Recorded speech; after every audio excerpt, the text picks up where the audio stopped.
day. This morning, we're creating a bit of space and time for Chief Ron Ignace to come up and talk about the issue of languages, and he wants to talk about the work that's taking place to continue to apply pressure to make sure that we're getting to provincial legislation with respect to languages.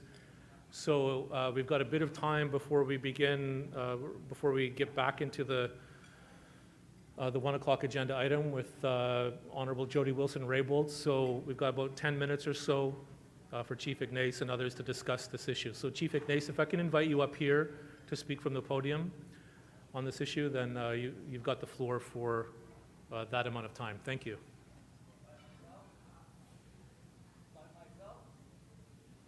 For now. You can invite up others too. We've got about like 9 minutes or so. Damn. I got 9 minutes to work on 50% of all the indigenous languages in British Columbia here today. Well, as you all know, that BC has 50% of all the indigenous languages here in Canada or in British Columbia, and all of them are endangered or on the precipice of extinction. And I know a number of languages throughout the province that have only one or two or half a dozen fluent speakers left that are aging out. And once they're gone, somebody has once said that the loss of those type of elders are like the Louvre burning down, whatever that means. But it's important that we call upon the provincial government to work with us in the co-development of legislation. We've been calling for that since May 2005. So our organizations, both the BCAFN and the UBCIC and other organizations, and the most recent one is March 2019, when we passed a resolution calling on the provincial government to work with us to co-develop legislation. So what we need is for you chiefs out there to put pressure on your leaders here in these organizations and with the provincial ministers from the provincial government to agree to sit down with us as soon as possible to begin co-developing legislation here. Because if we don't, at the end of this, in next year, there's going to be a provincial legislation. So we've only got 1 year left to do that. It can be done. We will be able to accomplish it in that time frame because we have the federal language legislation to build off of. And majority of all the consultations around language legislation we've completed through that in the task force report in 2005, as well as just recently through the present federal legislation we had conducted throughout British Columbia consultation, as well as the First Peoples did, as well as himself. So we know what needs to be done. All we need to do is just get the damn thing done. We know what the legislation ought to look like. It is, our children deserve to have languages, their education in their cultures through the medium of their languages. We deserve that. That is our right. We ought not to be begging for that. It's something that should take place. We've with the BCAFN in partnership with the First Peoples Cultural Council have designed a plan with a budget already to begin that work. We just need the provincial government to say, let's get to work, because we can't do it without them. So I'm calling on everyone in the room to call on the provincial government, let's get started. Because if we don't get it done this year, next year is going to be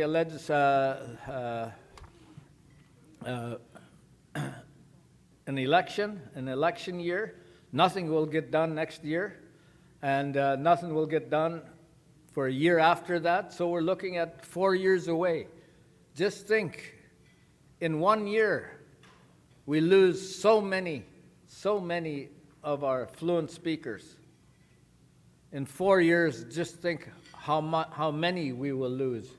It's a hell of a thought to think, hell of a way to think, but that's if we don't think that way, and if we don't urgently pick up the job of getting the language legislation done so that our children can benefit from our languages, we're going to suffer immensely, as we are already pitiful as it is in many ways. So I guess I know Mary Ellen Turpel has come up to me at the Union of BC Indian Chiefs Conference in Vancouver the other day, and she was urging me, let's get on with the job, Chief. You've talked about it. The organizations have passed resolutions on it, so can we get on with it? So I would like to hear from people around the table here of what their thoughts and feelings are about moving forward in this way, or any suggestions.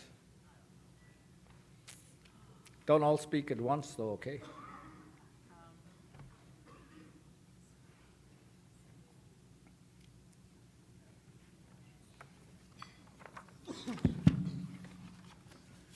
Yes, who's that?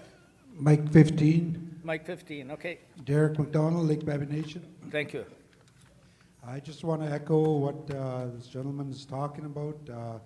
Up north with the Lake Baby Nation, I'm 45 years old, and I'm one of the last that know our language fluently. And for future sense, I think that it's very important that our younger generation not only speaking with the language piece, but the traditions and cultures. I think that's something that needs to be pushed forward.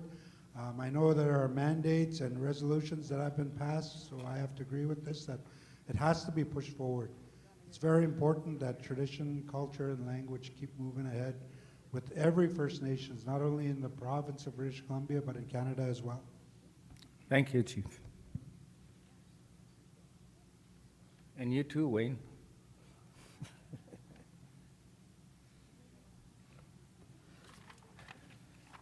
So okay, I'm taking that that is as a silence as compliance and the way forward, and that we will call upon Regional Chief Terry Teegee to move that on to call upon the provincial government to sit down with us soon and to begin drafting the language legislation. We'll ask him to reach out to other leaders of the union and leadership council as well as to put the pressure on to the federal provincial government to get the work so that we can get to work. I am eager to get to work. There are people, First Peoples are eager to get to work. You know, there are other people, we've got a good core of people that can do the job and get it done in good order. Thank you for your time and appreciate your engagement. Thank you. Yeah, great. Thanks so much.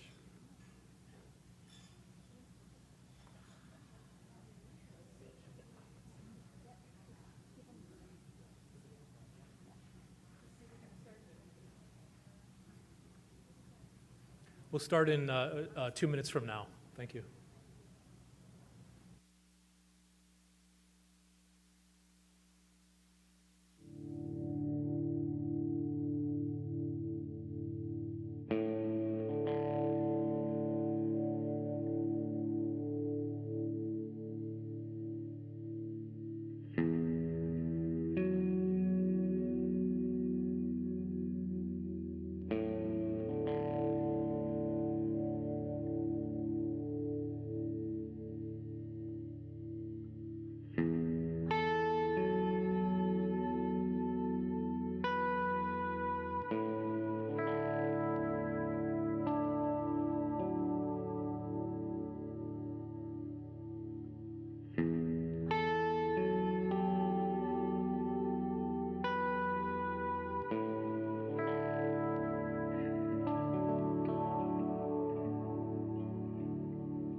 Good afternoon, everyone. We're going to continue on with the agenda, the 1 o'clock. We've got the great honor of introducing the Honorable Jody Wilson-Raybould Puglas. When I was on the Leadership Council a number of years ago, from 2010 to 13, I had the great privilege of working with Jody when she was the regional chief at that time. And so we've got 45 minutes with Jody. Everyone knows she's an independent member of Parliament for the British Columbia riding of Vancouver-Granville.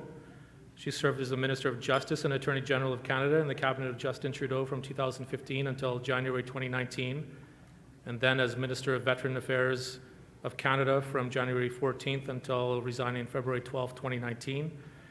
And before entering Canadian federal politics, she was a Crown Prosecutor for British Columbia, a Treaty Commissioner and Regional Chief of the BC Assembly of First Nations. So everyone, if you can please help me in welcome Honorable Jody Wilson-Raybould Puglas to the floor.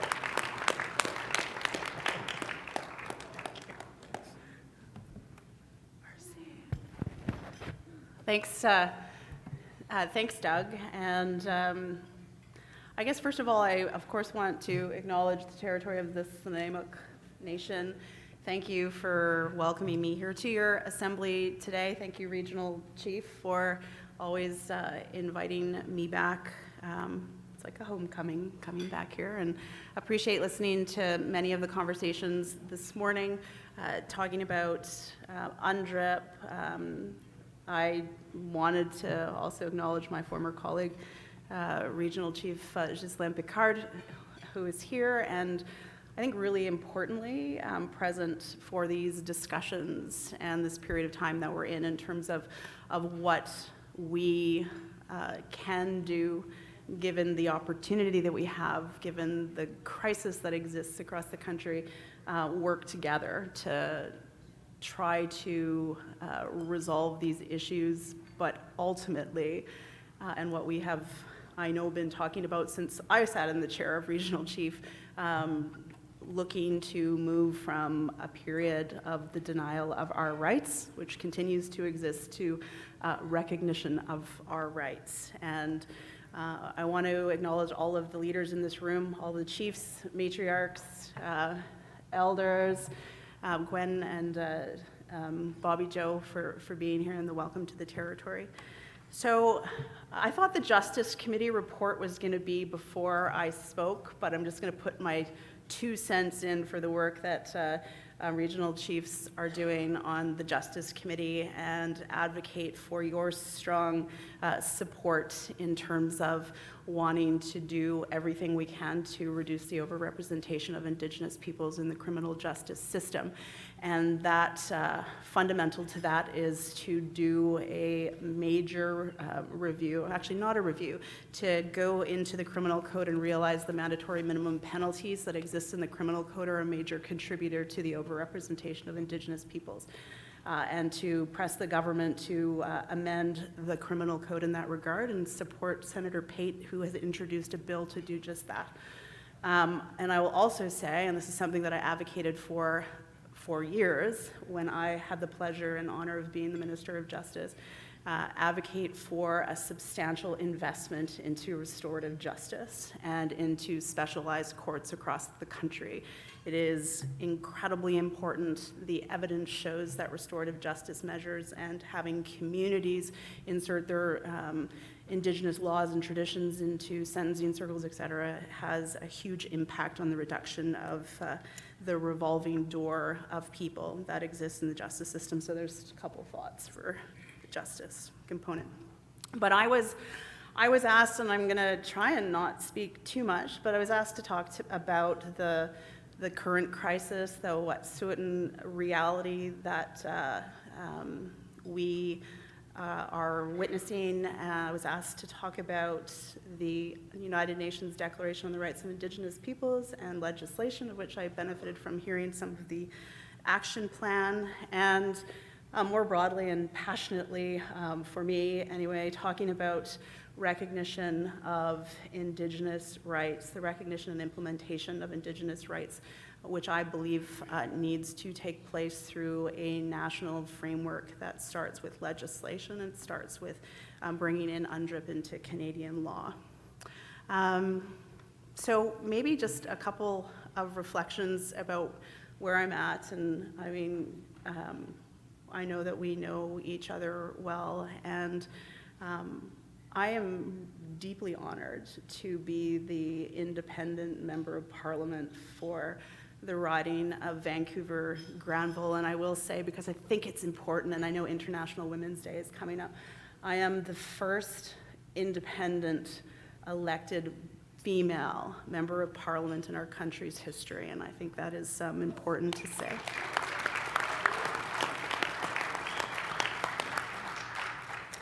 And I know I will not be the last, and I want to acknowledge all the people in here that ran for federal politics, and I know there's some of the Greens over there, and Michelle Corfield was here, and I applaud people, particularly women that step up and run in leadership positions. I know that we are going to continue to have more independence, at least I'm hopeful that we are, because it would mean to me that we have moved away from complete partisanship in terms of addressing the major issues facing our time and move to a place where we need to be, and the realization that everything is interconnected in terms of what we do, whether it be addressing the environment and climate change, which is the major issue facing our time, and its fundamental interconnection to dealing with appropriately Indigenous peoples, Indigenous laws, and how Indigenous peoples have historically, for millennia, interacted with their territories.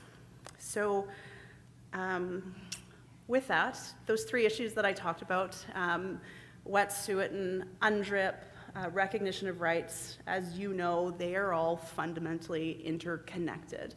And I had the opportunity, I think it was last week in Parliament, to speak in an emergency debate about the Wet'suwet'en debates. And the only reason I was able to speak was because, wait for it, a gracious Conservative MP split his time with me. And I thank him now as I did then, and this is the reality that is needed in order to address all of these issues in Parliament in this country, regardless of what political party you align yourself with. We all have to work together to address Indigenous issues and to address rights recognition and to address the reality that we're seeing up in Wet'suwet'en territory. So I'm going to speak a little bit, or rehash, as it were, some of the speeches that I've given. One, in terms of the emergency debate words that I shared last week, and the other is we find ourselves in this place and time again where we're facing crisis and we're wanting to know what we do. We're talking about UNDRIP, how we bring UNDRIP into Canadian law, and more importantly, in my mind, how we operationalize UNDRIP in terms of practical and meaningful benefits on the ground in our communities.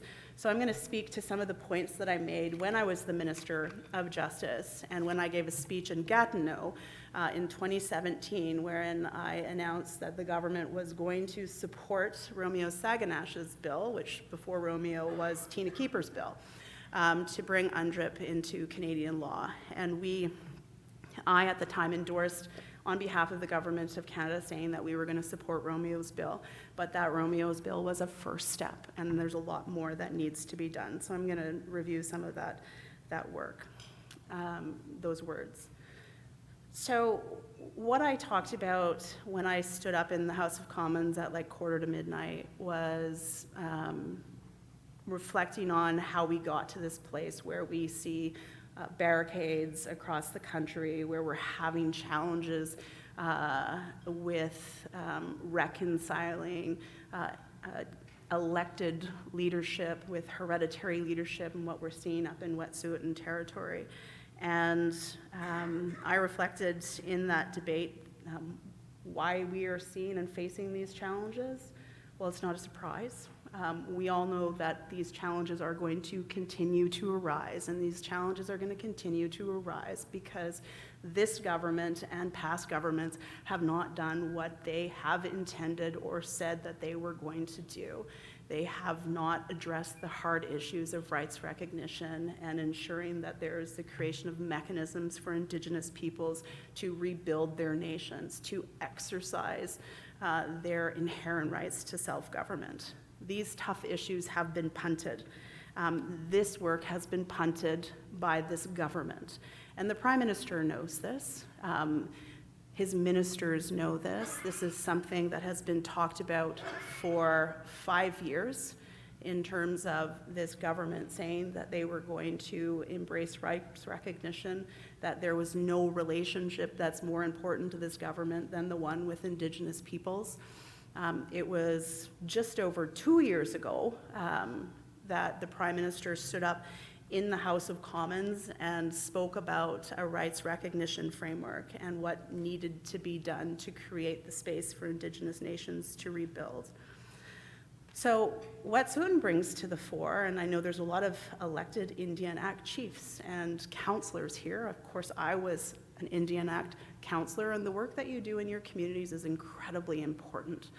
And you will be incredibly important in terms of the role that you play in terms of the transition as we deconstruct our colonial legacy and figure out how we are going to, and some communities have done this, how we're going to govern ourselves as historical collectives that have a common language, tradition, culture, share a same geographical area, and how we're going to rebuild our nations, rebuild our institutions of government, and reconcile our hereditary systems and our elected systems in a modern world.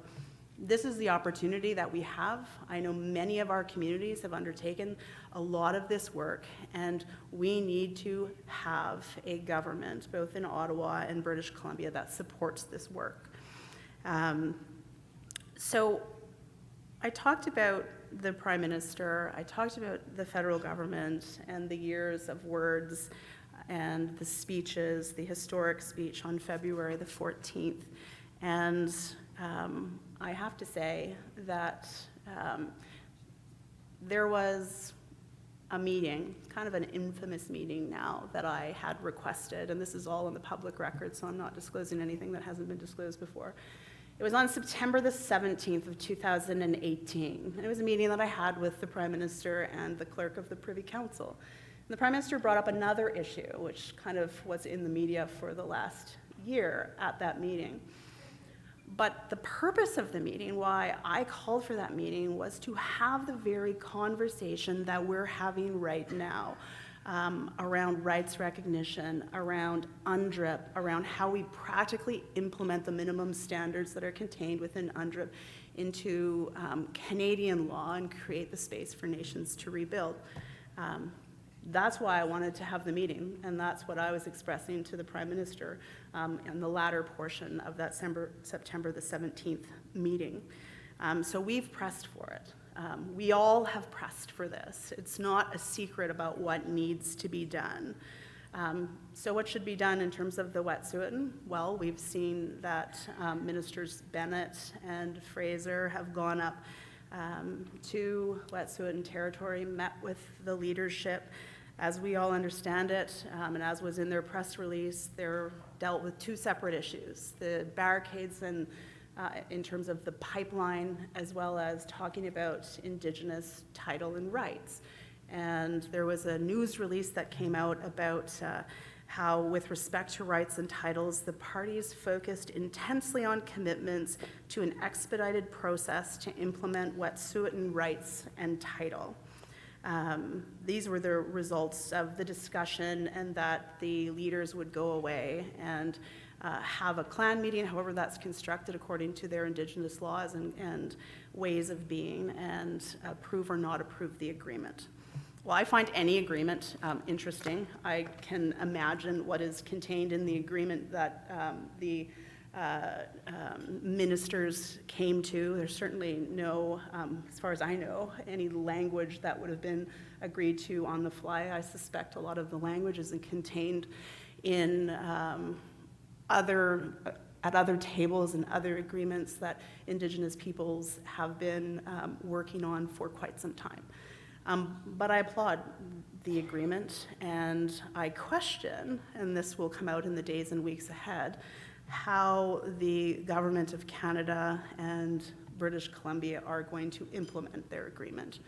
Do they have a mandate to implement their agreement? And why I ask this is because we right now, and I look around, I see Merle over there, like we right now do not have a framework where we can proceed in terms of Indigenous rights recognition in this country.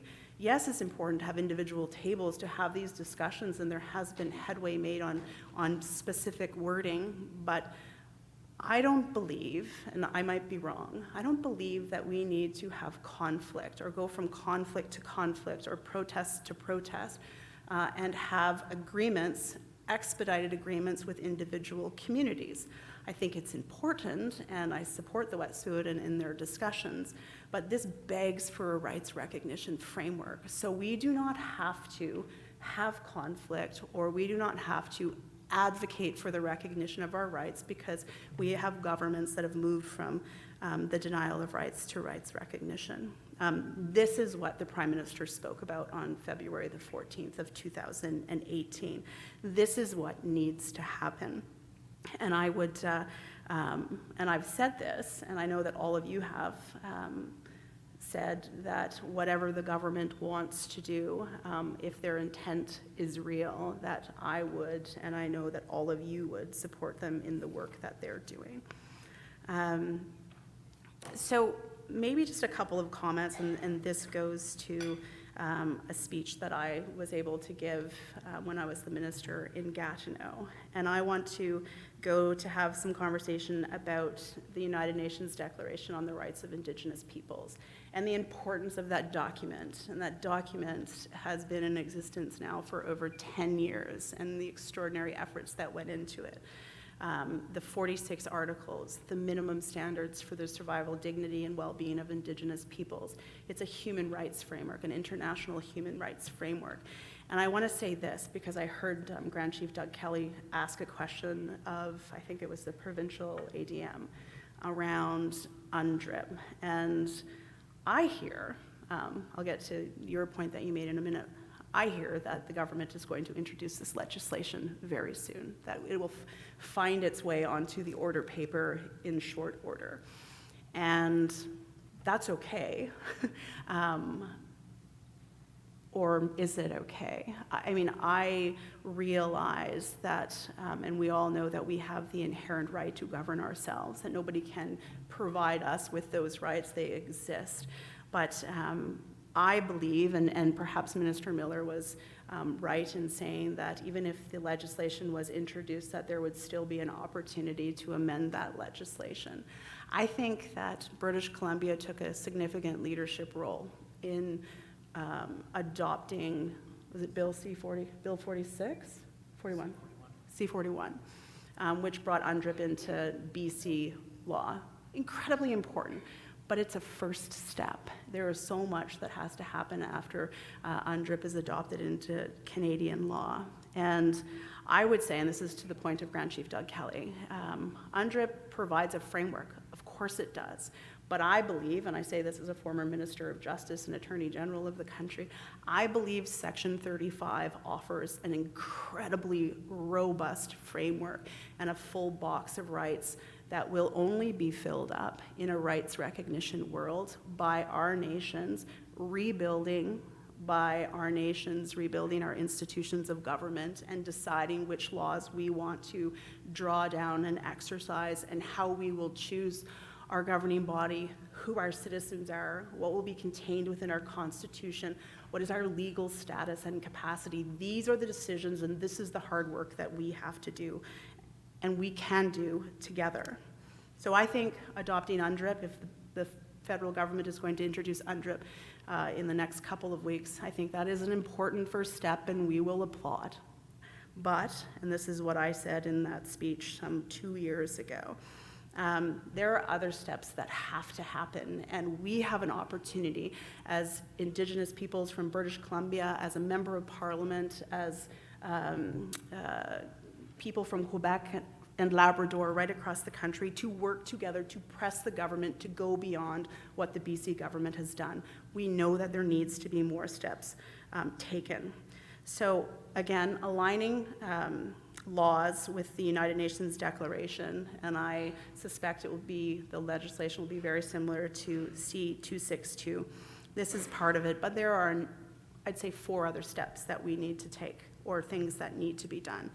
First, the standard of rights recognition, including the right to self-determination and the inherent right of self-government, must be entrenched as a basis for conduct by federal officials in decision-making, negotiations, and actions.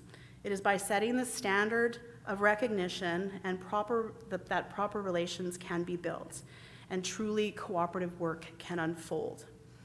Setting the standard of recognition also allows the minimum standards of the United Nations Declaration to be integrated and reflected in all aspects of how federal officials approach and undertake their work. This is what the Declaration itself points to when it speaks of, quote, cooperative measures having to be taken to achieve its ends. Setting the standard of recognition would also be a major step, and this goes back to Section 35, to fulfill the promise of Section 35. And there has been steps that this government has taken, and I want to speak to this briefly. And I was just talking to Doug about this before I came up. The federal government released 10 principles about the relationship between the Government of Canada and Indigenous peoples, and they released 10 principles back in 2017 in July. And these principles, and I think most of us know this, came from British Columbia. They came from a time when I was the regional chief and we worked collectively to adopt 4 principles. And I know those principles have formed foundational documents that the Leadership Council is continuing to work on. But if you haven't looked at these 10 principles, I would say take a look at them again or look at them for the first time. What these principles, and hold the government to account to these principles. What they speak to is their stated demonstration and their commitment to recognition and to address the issues that come before us in terms of achieving reconciliation. They talk about treaty implementation, the honor of the Crown, free, prior, and informed consent, and again, rights recognition. Secondly, in terms of what needs to be done beyond adopting UNDRIP, we must create mechanisms to help facilitate and support Indigenous self-determination and the inherent right of self-government, including the transition out from under the Indian Act. And we all know that Indigenous peoples have been doing this work for a long time. There are a lot of examples of what Indigenous communities have done to remove themselves partially from the Indian Act. There are many self-governing First Nations that have signed agreements that are benefiting from those in terms of their economy, in terms of rebuilding. We have to get away from the pattern of governments purveying upon us or providing us with something and saying, yes, you have the right to X, or yes, you have the right to Z. Indigenous communities, we know how we governed ourselves and how we survived for millennia. We need to, in this country, and this is part of what needs to happen if we're adopting UNDRIP into Canadian law, we need to make it workable. And we need to ensure that there's a mechanism when a community is ready, willing, and able to remove themselves from the Indian Act, to do so without having to go through interminable negotiations with governments or without having to go to court and spend millions of dollars, that when you have rebuilt your institutions of government, that you have the ability to extricate yourself from the Indian Act. This is another step. Third, and for generations, there has been an incredible amount of mistrust that has been built up between the Crown and Indigenous peoples. The government has not followed through on its promises in terms of the agreements that they've made, and particularly around the historic treaties that they've entered into. The government, and this is again back to the United Nations Declaration, needs to live up to the agreements that they've made. I'm going to close on this point. And this goes back to the work that we need to do as Indigenous peoples, in addition to the 3 actions that the Government of Canada and the government of British Columbia to a certain degree, where appropriate, needs to do in terms of getting their own house in order. And I know that some of you might have this big red block of books that we distributed when I was the regional chief, and the big block of books was a governance toolkit. We need to get our own houses in order too. We have an extraordinary amount of work that we need to undertake. And this is vitally important for us to be able to answer the question about who speaks for our nation. These mean asking ourselves these hard questions. It's not easy, but we need to. Questions like, how will we organize our governments into the future? What processes and structures will we use to confirm our laws? What mechanisms will be used to ensure the legitimacy of our governments and the participation and support of our members and citizens?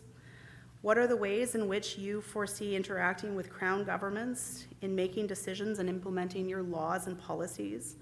And what are the capacities that you need to build and to give life and propel your vision of your government forward?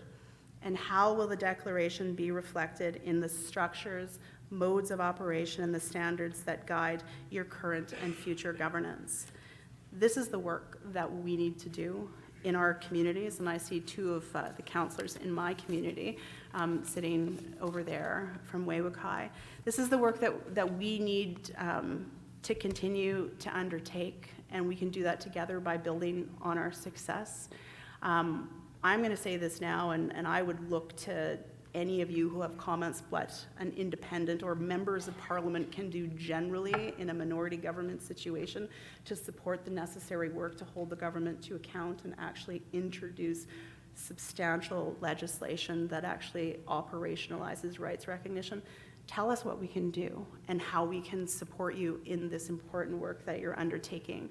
I've had many conversations with Regional Chief TG, and maybe I haven't told him this yet or offered this yet, but when I was minister, and even before that, working with all of you, putting together background papers and documents, what consultation and accommodation means, we had so many forums where we distilled out and answered so many questions that the federal government really needs to hear those answers.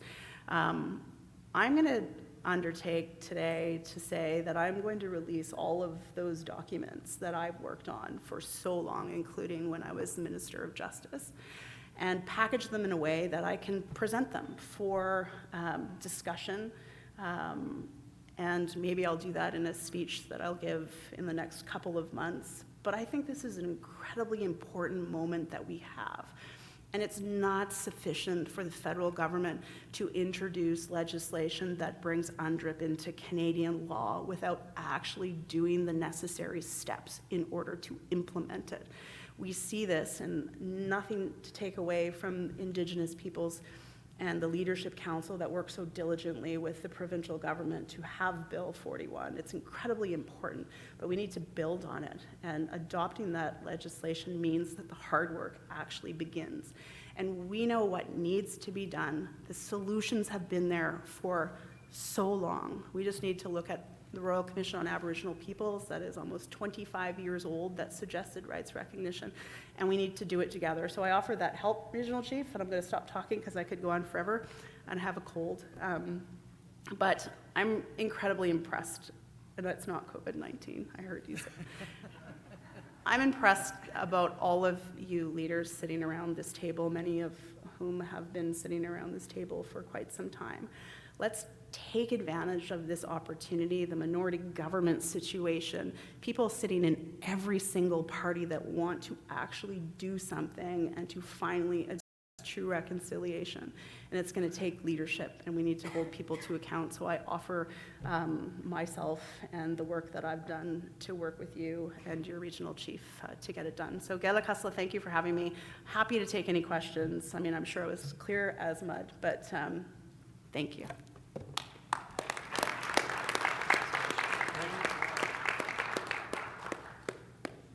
Thank you so much for that. I invite any questions, commentary from the floor.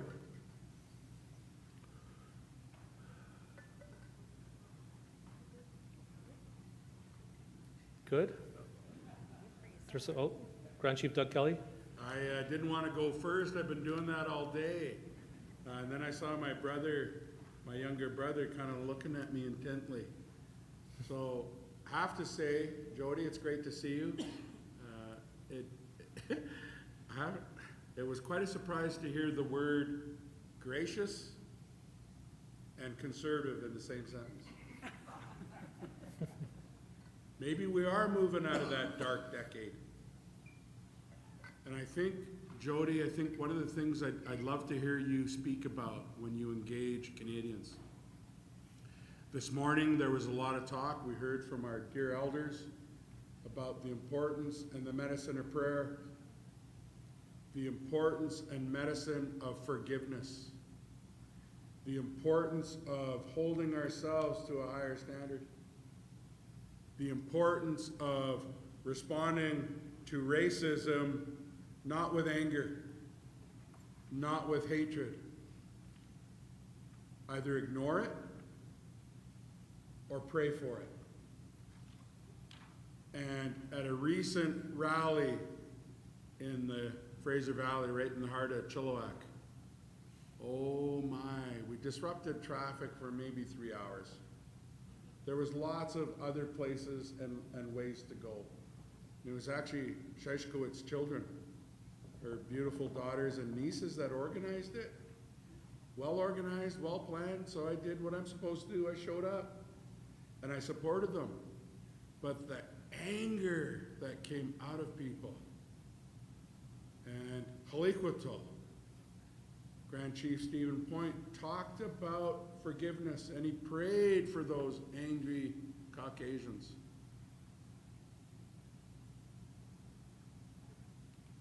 Turned my head, turned my heart. I'm often described as angry. I'm just loud. It's true. I don't need this thunder stick. So, Jody, we could use your help.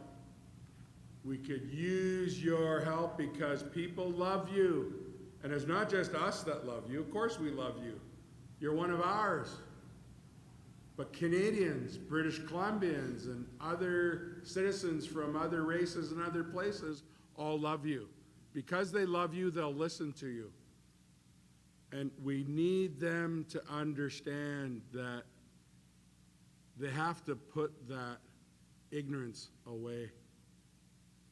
And that if they're going to be like that, then please don't teach your children to be like that.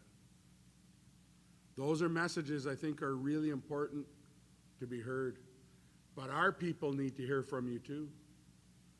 Our people need to hear that there is only one way to immunize our children from bigotry and hatred.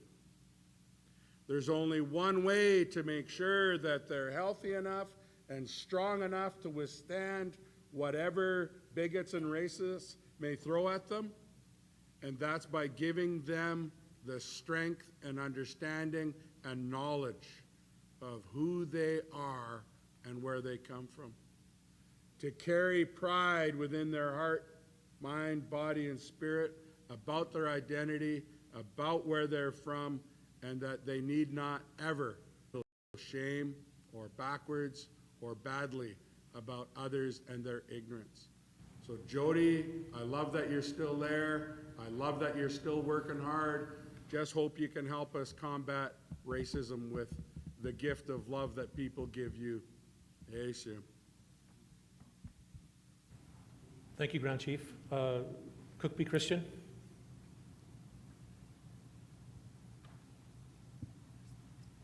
Jody, good to see you. I'm tracking you, watching what you're doing. I'm going to follow up on what my brother is talking about. I have sons, and all this stuff that's going on, and we talk about the racism, and I'm always warning them about the police, the RCMP. Careful when you're around, make sure you're not alone with them, don't get into situations. And they're telling me stories, and just recently my older son is working for BC Hydro, and he's up in Fort St. John driving, and the RCMP tracked him for about 30 miles and then pulled him over. Racial profiling. And I worry about them, quite honestly. We talk about it all the time. I'm afraid they're going to get shot. You know, and the RCMP and the police forces, and my son was down here in Vancouver, talked about the Vancouver Police Department, VPD, in the same kind of situations. Being taken into custody, and they were trying to get him into a situation where we react and fight, you know, just get physical so they could beat the crap out of him in lockup. You know, you shouldn't be there in the first place, but that happened. And so I don't know what you can do, because I remember at a National Assembly, Grand Chief Doug Kelly stood up and told the head of the RCMP that they're a racist organization.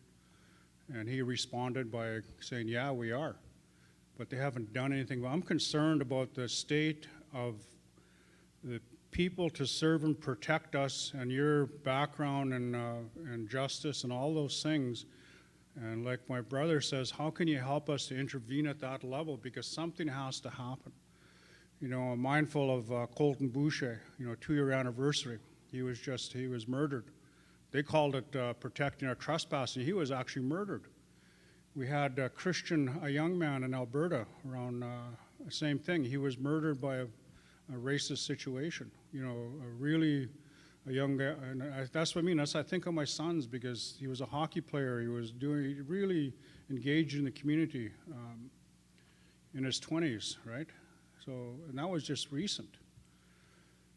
So a lot of us think about that. You know, I'm not the only one here. Probably a lot of you chiefs here, and you know, our parents and grandparents, and you talk to your children about this stuff. Be careful with the RCMP, because we don't know. They may shoot you. And that's a frightening thing to say, but having these kind of conversations in our homes with our children, specifically our sons, I think is troubling to me.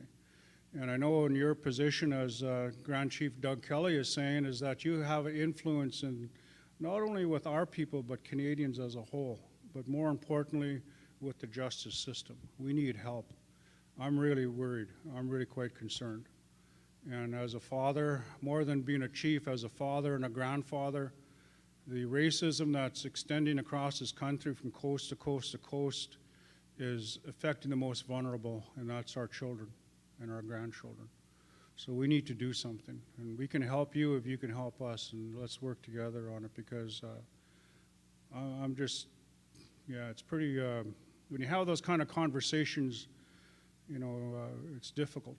But I have to have them protect my sons. I said, you be careful. And my son just recently told me the incident with the RCMP up north, and that was scary, because of what's going on up there. So I just don't trust them. I don't trust the RCMP. I don't trust the Vancouver Police Department. I don't trust any policing force around our people, period.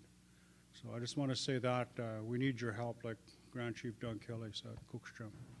Thank you, Cookby. One last comment from Acting Chief McDonald, and I'll give the floor back to Douglas for response. Acting Chief McDonald from Lake Baby Nation, microphone 15. Tabi masaicho khazeje no denoti tini biota but yenta hadana tatla and Jody Wilson Flatten but jadis jen qatsio Council of Atasas de Sabisabe, Jody Wilson Rabel. I want to thank the people that are allowing us to do business on their traditional territory. Getting into politics always got the name thrown around, Jody Wilson Rabel. Jody Wilson Rabel. And just today, I finally got to meet the great Jody Wilson Rabel. I hear a lot of good things. When I came into politics, I listened to everything that was mentioned in Parliament. I hear what these people are saying here. I think a lot of First Nations in the province are needing a lot of help with what we're trying to push through with the Canada and BC, especially Lake Baby Nation. My chief, Gordon Alec, just sent a text saying thank you for sending your condolences to him and his family. It's very important that we have somebody that's on our side to help push our cause here in British Columbia. Not only in British Columbia, but in Canada as well. And I'm very happy to say that I'm glad that you're on our side. No matter what cause that every First Nations in BC are trying to push through, whether it's the foundation agreement that Lake Baby Nation has, I think you'd be somebody who would definitely be helping us in Canada and with Parliament to help us push our cause through. 2,500 members in Lake Baby Nation are needing somebody of your stature to help with getting rid of the status quo here in Canada. I think it's very important that the status quo must go. And then in our foundation agreement, we look at that and we're trying to build more upon that rather than what we get with the federal government. So I do appreciate that you're sitting here amongst us with your speech that you gave, and then look forward to many more positive things that come from your office, especially with us First Nations here in British Columbia. So Mzaicho, I would say. Thank you. Puglas? Well, thanks, Doug, and thank you to everyone, or to the three of you for your comments and your request for assistance to work together to address some of the major issues that we're facing, but particularly in recent weeks and months, the apparent, well, it's not apparent, the still deeply rooted challenges that our people face when it comes to discrimination, when it comes to racism, and the legitimate lack of trust that exists between Indigenous peoples and institutions, whether it be the RCM police or the justice system broadly. There needs to be changes, and there needs to be rebuilding of that trust. And I don't have a specific answer to how we go about doing that, but I know a specific answer in terms that we need to do it together. So of course, in any way that I can assist with the work that you're doing around justice, with addressing racism and discrimination head on, to using the voice or the podium that I have, which is significant at this moment in time, to talk about the issues that our people are facing. And maybe I can, so I offer that. Maybe I can just say a couple of things to close out. And it goes to, you know, what you talk about, Cookbee, in terms of your son and the fear that he has, and how our people came out in Chilliwack and were protesting, rightfully so, our issues. This is a conversation that should be had. But the point that our good friend Stephen Point made about, and you made, Grand Chief, about knowing who we are and knowing where we come from and being proud of that. I know for me, and this is a personal reflection, which I don't really like to do that much, but I will. I'm really proud to be a Kwakwaka'wakw person. I know where I come from, and I believe fundamentally in the laws of our big house and our ways of being and how we interact and our laws and what they tell us in terms of being a community and working through consensus and ensuring everybody in the community has their ability to play the role that they need to play. That's who we are. That's how I was raised. That is the basis and the foundation that I was able to take through all these various leadership roles that I've had, including this last one. And I had the opportunity to present well, I don't know if it was an opportunity, but I presented a Justice Committee meeting for 4.5 hours last year. And one of the really important things that I learned over the last year, which I only describe as tumultuous, for many reasons, and believe me, racism exists no matter what table you sit around. It exists. Implicit bias, discrimination. But one of the thing that I learned that I think is most important is I ran because I think we all need to be in every space where there's decisions being made and contribute to those decisions being made and offer different perspectives and different lived experiences. That's how we're going to create change. That's why I ran to be a member of parliament. My grandmother used to say, if you want something done, get in and do it. And one of the things that I wanted to contribute towards was the creation of the space for our Indigenous nations to rebuild and to have the opportunity to ensure that our nations rebuild, but that our institutions of government can remain strong, can change in terms of the modern times, but to move forward. And we didn't necessarily accomplish that in the last government. I know we will accomplish it, but what I learned is that the federal government and other governments outside of our governments have something significant to learn from our communities, from our laws and our ways of being.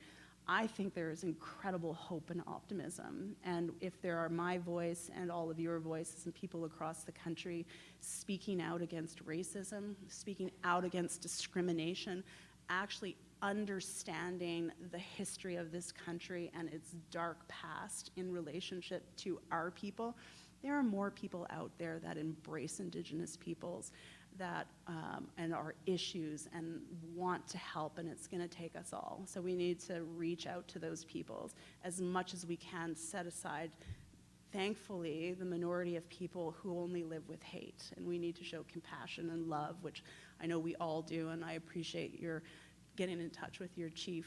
And I'm not the great Jody Wilson-Raybould. I'm only great because I come from British Columbia and amazing leaders that have got us to the place that we're in, where we will create the space for our nations to rebuild, and the rest of the country can learn from our rebuilding. So, Galakasa, thank you. Yeah. Thank you, Jody, and as a token of our appreciation, I have a gift for you, but you represent more than Van Gran, you represent us.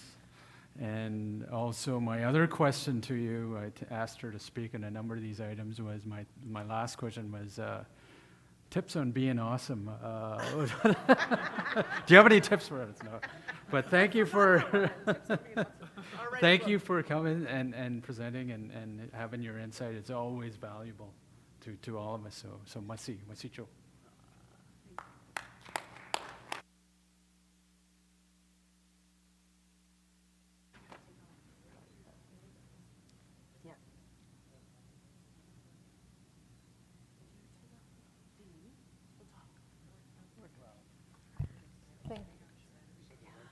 Thank you, Jody.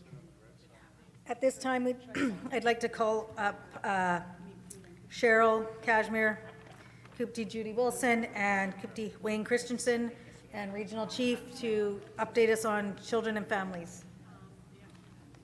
Are you doing it from there or here? Where do you want to?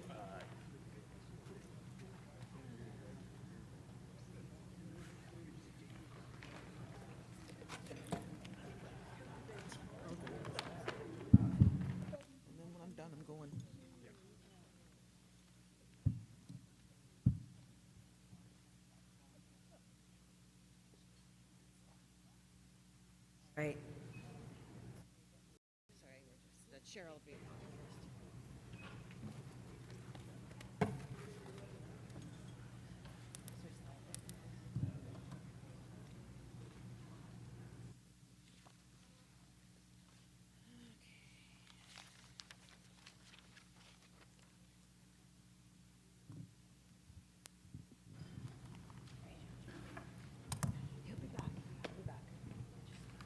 Yeah, just start.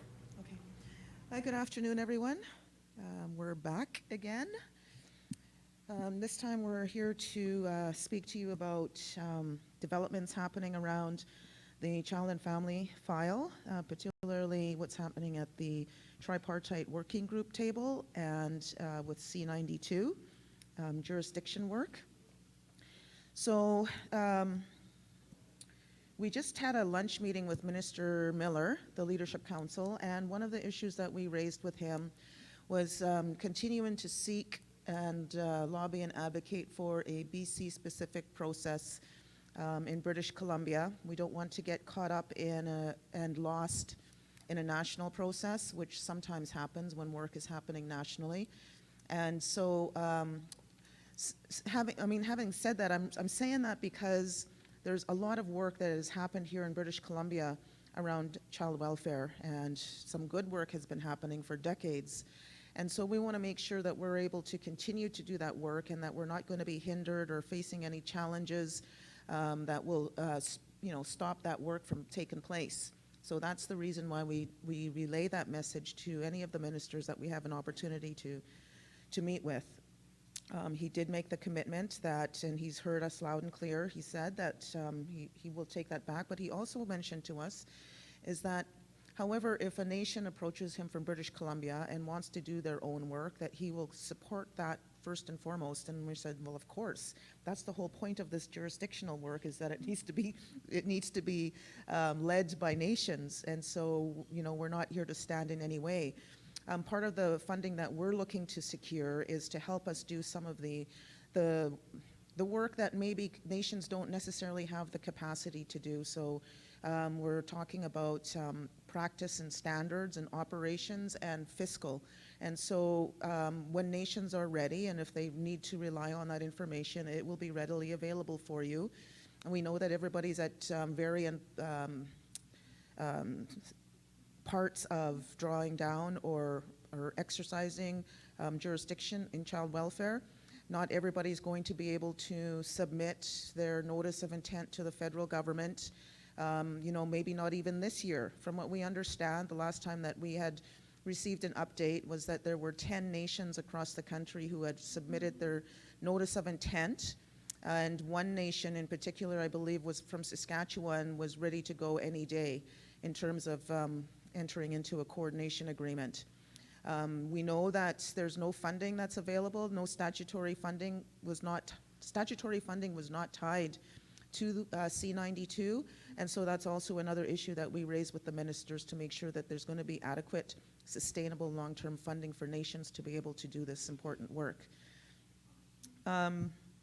We do have some, as I mentioned, we have some nations that are in advanced discussions around taking down jurisdiction, and I catch myself saying that because I know that Judy says it's not drawing down, it's standing up our laws.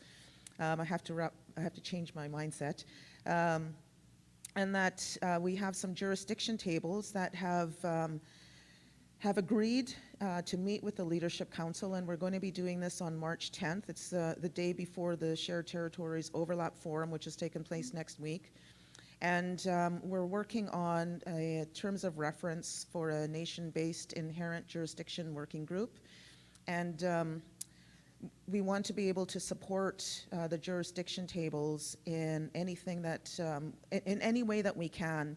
And we want to be able to ensure that what's happening at jurisdiction tables, that we can translate that work into supporting other nations who also want to resume jurisdiction. So we will, of course, let you know what transpired out of those discussions, and we're looking forward to seeing what it is that we're going to be able to achieve on the 10th.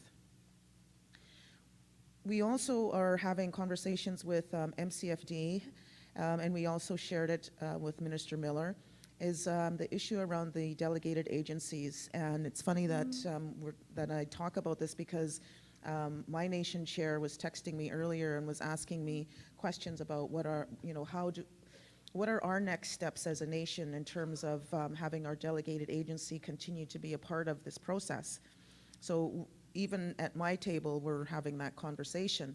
And I know that it's a conversation that's necessary and needs to happen with those nations who are linked to a delegated agency. We understand that delegated agencies have been occupying the field of child welfare for 30 years for those that have them. And we know that they have a level of expertise that we would like to be able to draw on. We're not saying that we're going to shut them out of the picture. However, we see that the delegated agencies as being able to provide us with some technical capacity and not necessarily a political body, the Delegated Agencies Forum. And so we are trying to figure out where they fit in all of the work that's underway.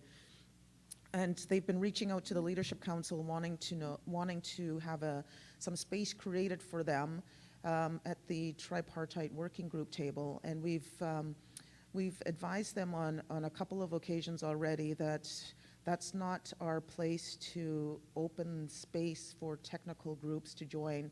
The TWG is made up of representatives of the Leadership Council of Canada and British Columbia, and so it's a political table.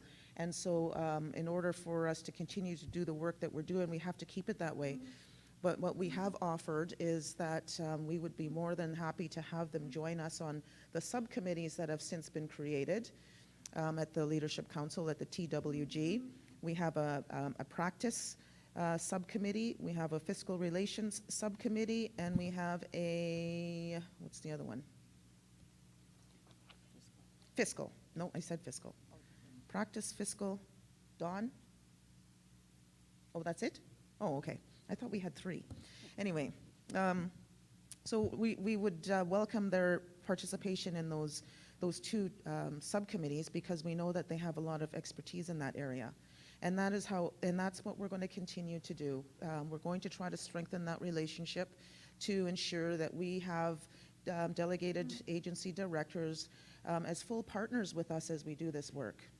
But the work around jurisdiction, that belongs with the nations, and that belongs with the rights and title holders. And so it's not our place as a leadership council to start bringing on board other partners or organizations to be a part of this conversation when it's not even our place to do so. So that's where we're at with that, and we'll continue to do that work. We've also called on British Columbia, because BC has been sending out information. Some of you may have been receiving some updates from the province in terms of what's happening with C-92, as well as provincial legislative amendments that they've just recently undertook. And we had a meeting with them because we were concerned that the messaging that was going out was creating more confusion than anything, because it appeared that they were opening space for the delegated agencies to have a place at the table talking about jurisdiction. And so we had to meet with them right away and nip that in the bud. And because we have a communications protocol with them, we said that if they were going to be providing any more information like that about transition, that we would appreciate it if they would run it by our technical team to make sure that our messaging is consistent with each other. We don't want to be creating confusion. The issue of transition is really serious work that has to happen. We do not want children or families to be falling through the cracks as we go through this process. So in terms of the practice subcommittee, they've met on a couple of occasions, and they've been focusing on implementation of national standards, which became effective on January 1st, and also interpretations of specific terms in the federal legislation. And the current focus is on drafting a terms of reference and continue to monitor changes and issues arising out of the rollout of C-92. The fiscal subcommittee meets once per month, and that's to discuss the development of a BC-specific fiscal framework on children and families, and currently working on the development of a work plan with the focus on developing a framework, to support First Nations in the transition to jurisdiction. So MCFD also is focused on the renegotiation of their service level agreement with Canada, and they met with federal officials on February 12th. We had been advised in advance of that meeting that this was going to take place, and we'd made it clear to them that we'd like to have a seat at that table when that discussion happened, because they're talking about Aboriginal dollars, and we've said numerous occasions, if there's anything that's about us, it cannot happen without us. And so they said, oh yeah, you will. And then we find out that the meeting took place and we weren't. So we definitely shared that frustration with them when we had an opportunity to have a conversation with them following that meeting. But MCFD was tabling an ask for $69 million increase in their agreement over the next 5 years. And Canada agreed to provide them with $6 million this fiscal and another $6 million for the next, and stated clearly that any further discussions on the service agreement needs to occur at a tripartite level with the inclusion of the Leadership Council. And so we just talked about that yesterday with Minister Miller. And so again, it was a message that when you start to revisit and renegotiate, we need to be there.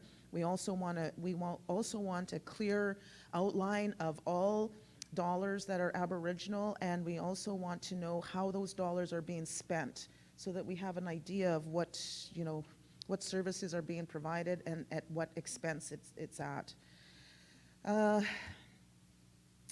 As I mentioned earlier, MCFD's making some amendments to legislation, one of them being around the adoption regulations, where it will allow MCFD and DAA staff to contract staff as opposed to hiring to assist in the completion of home studies and other adoption-related work.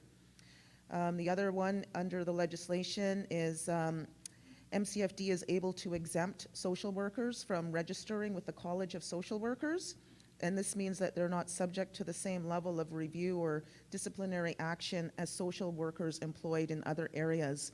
And this is concerning to us, and so because we believe that it allows for a lower standard of professionalism and ethics with less consequences.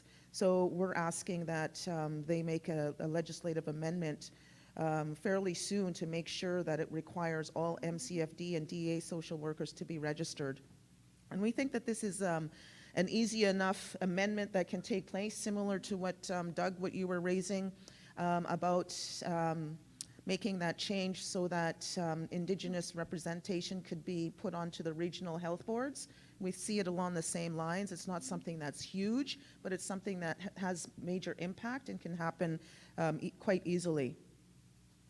The other thing, I know I'm talking too long, maybe I will, I think I'll just end it there. It's not the first time that I've reported out to you on these developments. You've heard me before. So without taking up too much more airtime, I'll pass it on to Could be Judy. Thank you. Yeah, we're just, even though we've done the presentations numerous times, there's been a lot of other updates, and Cheryl captured most of the highlights of those updates. And I think we just want to assure that, you know, the chiefs at those tables, we've been very, very clear on stating that, you know, with the determinations by the nations, that's where they're going to come from, and especially in regard to any of the you know, the delegated agencies, appointments to technical committees, or the resolution. And also we're supporting the resolution calling for financial transparency and accountability from the DAs. It's part of the transition process. It has to happen. And also that we share and be transparent in all communications to and from the Directors Forum, because I think that's really important, because how can we do the transitions without that? And I think I did attend the Directors Forum, and you know, there was a lot of discussion there and questions, but all I could say is they needed to go back to their respective proper title holders, who are the nations, to have those discussions. It wasn't to be decided at that forum, and it wasn't to be decided by the Leadership Council or even this. It's got to go back to the nations to make those decisions as the governing bodies. And the other point is that then once the, I know there's their Directors Forum has initiated a resolution that would come forward today, and you know, provide them with a mandate to appointment to the tripartite working group. But as Cheryl pointed out, there's the political group and the technical group, and we need to make sure we know which group is group, and the chiefs have you know, mandated that, and they will continue to do that. And also, although our technical Leadership Council provided revisions to the resolution, you know, I understand, you know, that they might not be accepted as amendments, and I think they're just got to be clear with those resolutions coming forward. And I know Doug proposed one as well. So as chiefs here, we need to discuss those resolutions, and you know, from the floor, but also maintaining with the same eye, how are we all working together at the different levels? Ideally, these nation-based discussions would have happened within the nation to give the direction. Here at our table, we're seeking clarity to that. So I just wanted to talk about that to get it out right away, because transparency and accountability in the work we do with the children and families is really paramount. Same with what Shaw mentioned with the province in regarding their BC budget. If you noticed in the BC budget, a lot was missing for children and families. So that's going to be challenging. And we're looking to the federal budget, what's going to be in the federal budget. And then also the same other component, the Indigenous Service Canada service agreements. We have to be mindful of those as well, because Those are annual service agreements, and also the other one is the DA contribution funding agreements. Those require your band BCRs to appoint boards to those, and also your band BCRs in regard to those contribution funding agreements. The fiscal table would be assessing a lot of the work. They've been meeting, so hopefully we're going to get more updated on that. Cheryl did mention about BC. They'll only be receiving $6 million in 2020 and 21 $6 million. So there's still a remaining the question of the $69 million, the ask that they had. But again, those discussions shouldn't be, they should be happening with us. They shouldn't be happening without us. And one part I want to mention, though, that I see a gap and I'm not seeing enough of is the talk about prevention and support funding. That's going to be critical. Like, for example, in our family, or our community, we had 20 children come home to our community about a year ago, but those families are still at risk, and those children are still at risk, and they need the prevention and support to keep the family functioning, keep the family going forward, keep the children out of care. So that's a big gray area I'm seeing in the dollars that are being thrown around, or lack of dollars in this case with the different budgets. And the First Nations Education Steering Committee, they're meeting about children in care in school and the support for children in care through those educational processes. So a lot of work is happening on a lot of different levels. But I think the clarity around the funding structure for the implementation of the C92 is going to be very critical. What funding streams are being offered or developed in support to the capacity and infrastructure, and how will the 82 non-affiliated First Nations be supported in funding. That's important. They did get some funding from Indigenous Service Canada, but I haven't even heard a report back on, what's really happening at those tables or how they're being more supported. And what is the funding committed in the federal budget for this work? That's underscored. And we are also the full financial disclosure from the DAs and BCs is going to be really critical, and I think that's what one of the resolutions speaks to. And then in the spirit of transparency and collaboration, and that isn't, I have to underscore, that is not dependent on the consent of the DAs. It's a process that we're in transition with now, and the jurisdiction is with the proper title holders, which are the nations. So I think that's going to be really important that funding information come forward. And just wrapping up, I want to say March 10th, Cheryl mentioned we're meeting with the jurisdiction chiefs, our tables, and April 7th and 8th, the AFN Children and Family Forum by AFN, and then April 28th and 29th, the BC All Chiefs meeting. So looking forward to getting further input, direction, and support from the chiefs at those different meetings. Thank you. Regional Chief.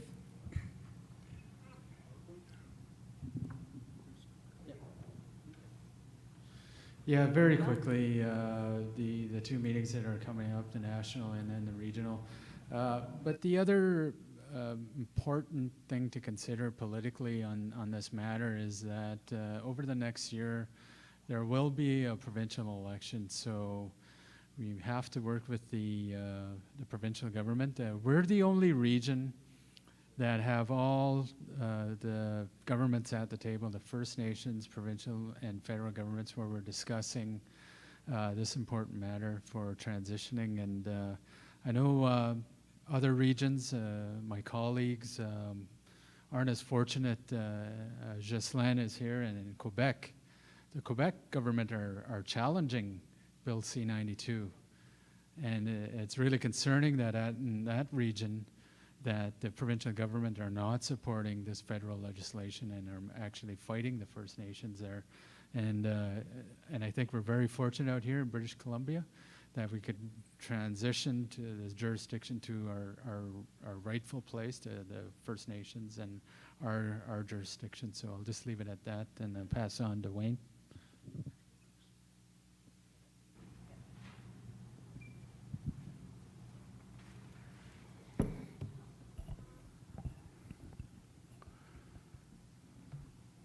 Waiko Hartap, Kamlooks West, Wanakchina, Jal Cookpies, Balatina. My Indian name is Big Voice that Speaks the Truth. My English name is Wayne Krishna. I'm the chief of the people of Splatsin of the Saquap Nation. I first want to acknowledge the Sanemu people here, the Cookpi, the chief, and the Kumipala, and the people here for this work here today. And I want to acknowledge Bill Yoakum. He's on the technical committee for the Chiefs committee, so just Bill's over here, so if you have any of the hard questions, ask him. What I'm going to do is give you an update on the National Chiefs Committee on Child Welfare. And I wanted to acknowledge the regional chief from Quebec that's here, Ghislain, and because of what's going on in Quebec, but also because of what I witnessed the Kanesatake people, the Mohawks, did for their children. Somebody had mentioned it earlier, because of the Oka crisis, their children that are in the public system are bearing the brunt of the racism, and they went in and actually scooped their kids out of the school and protected them. And really, in essence, that's what we're talking about, that kind of jurisdiction, making those decisions for your children. That's what inherent jurisdiction is all about. And I wanted to acknowledge, if you can take that back to the chiefs, I really appreciate it, and I witnessed that, because the Oka crisis. But I'm going to give you really an update in this committee. I think the legislation, you've seen this a few times, Mary Ellen has presented it. I won't get much into it. She actually has really done a good job on a sort of a presentation on the AFN site on Bill C-92, what it means. But I think what we're working towards is a protocol with the federal government, a bilateral relationship between Canada and the First Nations across Canada, simply because to put things in order to ensure that you as Kukukbi chiefs are heard in the process. This is the primer that Mary Ellen has put together. At the very bottom of this, and I think this is going to be circulated to you, is actually the web link that you can take a look, because it gives you the details of C-92. If you're not familiar with it, this will get you familiar with it. If you have staff that you've assigned this to in your offices, get them to look through this primer. It's a good educational tool for you to utilize. That little one, eh? I was laughing at this picture. Anyways, that's a different story. It's not my grandchild, it's somebody else's grandchild. Yeah. But what's happened in the territories and provinces, I think, as you can see, Canada has met with them a couple of times, and the comments in those processes, the nature of them, how do I put this, are very racist, I guess is the only way I can describe it, because they really don't believe we can look after our children. They're saying outlandish things in these provincial territorial meetings with Canada. It's really quite disturbing that that happens at that level of government, and that's going on. And I think we got to understand that that's what we're fighting against. This is the institutionalized racism of Canada. But one of the things that's happened is the birth alerts here in British Columbia and in Manitoba, they've stopped them. And so it's really important so that children aren't going automatically into care of the provincial system. And so these birth alerts are really important. One of the things we're finding out, the data that is there for the children is not sufficient. We have to find ways to update the data that's there. This was spoke about by the regional chief, is that Quebec is challenging as a constitutional authority of Canada to pass the legislation. And I think we really, AFN has been granted intervener status, and it's probably not going to be in court until 2021. And again, we're going to coordinate, AFN will coordinate interveners right across the country for those nations that want to intervene in this process. Again, Quebec is saying that Canada has no jurisdiction based on Section 92 of the Constitution Act, saying that it's a provincial jurisdiction and not a federal jurisdiction or an inherent jurisdiction. But that's Quebec for you. But the problem I'm having with this is they hold a balance of power in the federal House of Commons, so I don't know how this is going to play out in the end. I'm concerned about this. The AFN is initiating class action on child welfare discrimination. As you know, the Human Rights Tribunal, and really this is, they're seeking compensation for children that weren't part of that first Canadian Human Rights Tribunal, specifically the years 1991 to 2005. Because the current one that Cindy Blackstock and company is working on doesn't cover this group of children that are in care, and that they have also been discriminated against. So AFN has initiated, and there is some discussion with the lawyers back and forth of how this is going to roll out. And so we'll keep you apprised of that. And specifically in these dates, 1991 to 2005, just put that I think this presentation will be handed out to you. In the Canadian Human Rights Tribunal, again, clarification is being sought and simply around the issue of compensation to deceased children, those apprehended prior to 2006 but still in care in 2006, and a definition for Jordan's principle, because the tribunal, as you know, the AFN is party to that, and they're seeking clarification on these issues. What's next? We're in a state of where the Kukukbi, the chiefs, and the councils need tools in terms of implementation of C-92. And we're going to try to, at the National Assembly in April 7th and 8th, I think, is try to get a handbook out so that chiefs can take a look through it, and these are the things you may need to look at. You know, here are some of the chiefs. It's around legal issues in terms of legal advocacy. It's issues around preventative services. It's issues around emergency housing. There's things that you're going to have to be dealing with, and it's best you have some tools of how you can actually do that. And so it's really important in terms of process that we're really trying to make sure that we're not lumped into the whole sort of the pan-Aboriginal approach that Canada always does, the Métis, the Inuit, and the First Nations. So we want to make it really clear it's a First Nations track in terms of jurisdiction, simply because the majority of the 44,000 children in care are First Nations and from our communities, and it has to be dealt with in that manner. We had a conference call. We're looking at finalizing the agenda for April 7th, and then the forum that's taking place here in the 7th and 8th, and I think the regional chief has spoke about that on C-92. I thank you again for your time, and this will be handed out to you, so. Thank you. Kept it short. Thank you very much. We don't have any time for questions at the moment, but I want to thank the panel for presenting. And I believe a resolution's coming forward tomorrow.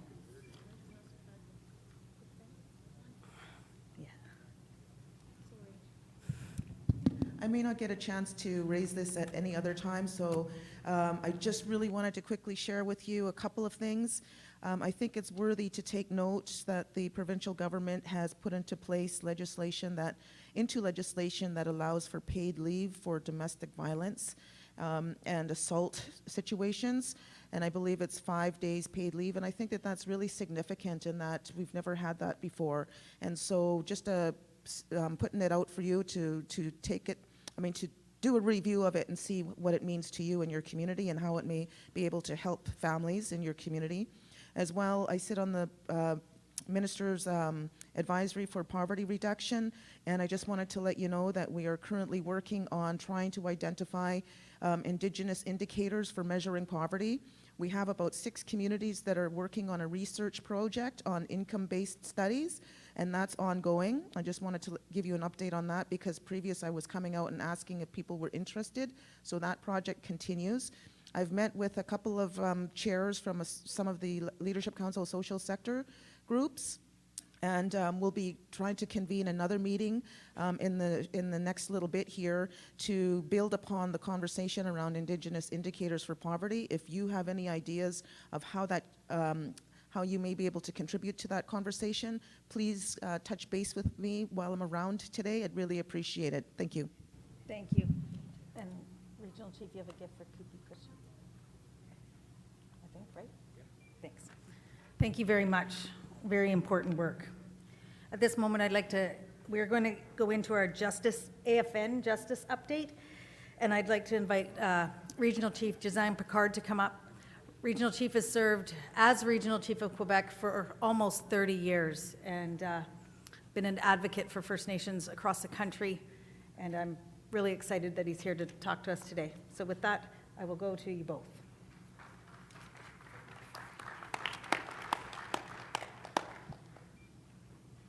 Thank you.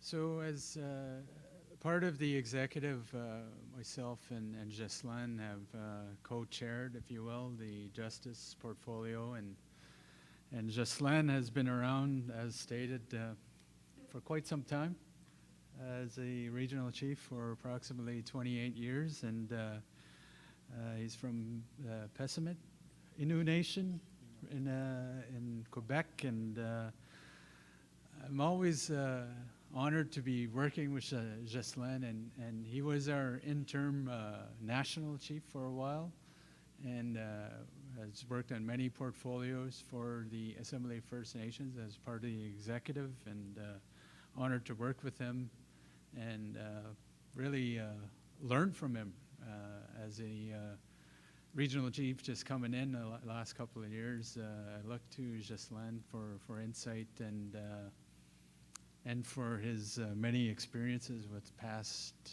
national chiefs and our current national chief. So it's good to see him out here in British Columbia and coming all this way. I'm really honored, and I'm glad that you're taking the time to come out. And another note is that this is our first kick at the can presenting together on this portfolio. For quite some time, we've been advocating for more resources for justice. So with that, I'll pass it on to my colleague, Ghislain.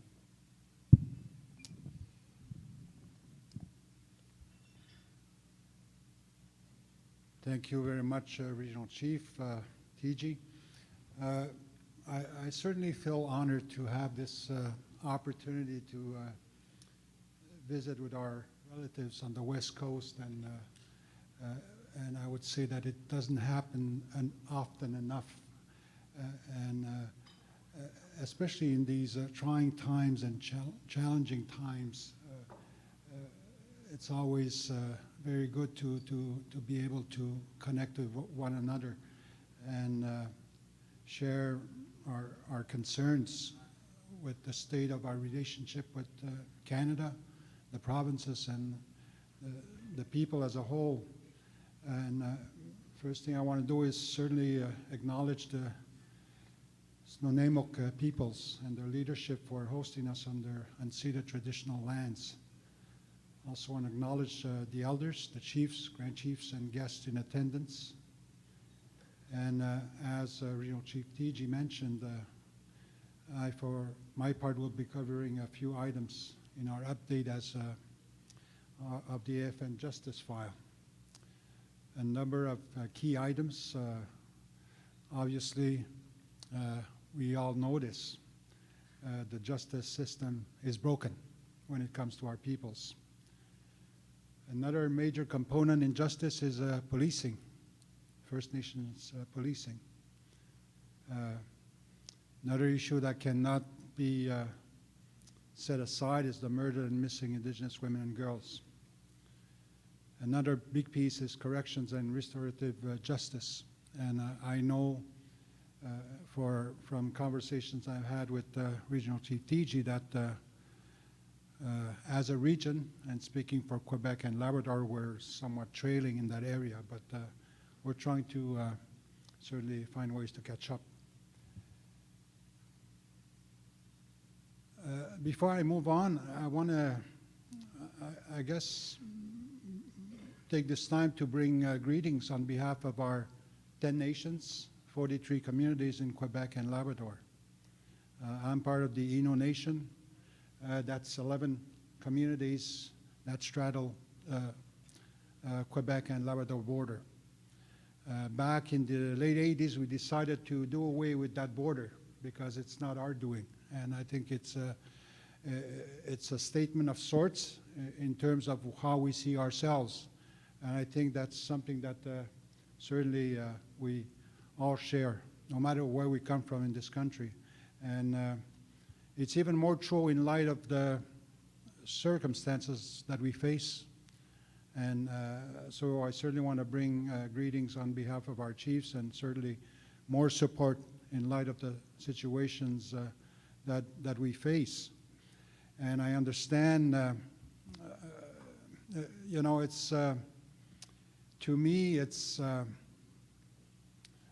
as it was stated earlier, there's the challenge by Quebec on 92, but there's also very disturbing statements coming from the Premier. And I've been listening since this morning on the different reports, and I feel privileged to be able to witness all of this, you know, in light of your achievements as a region.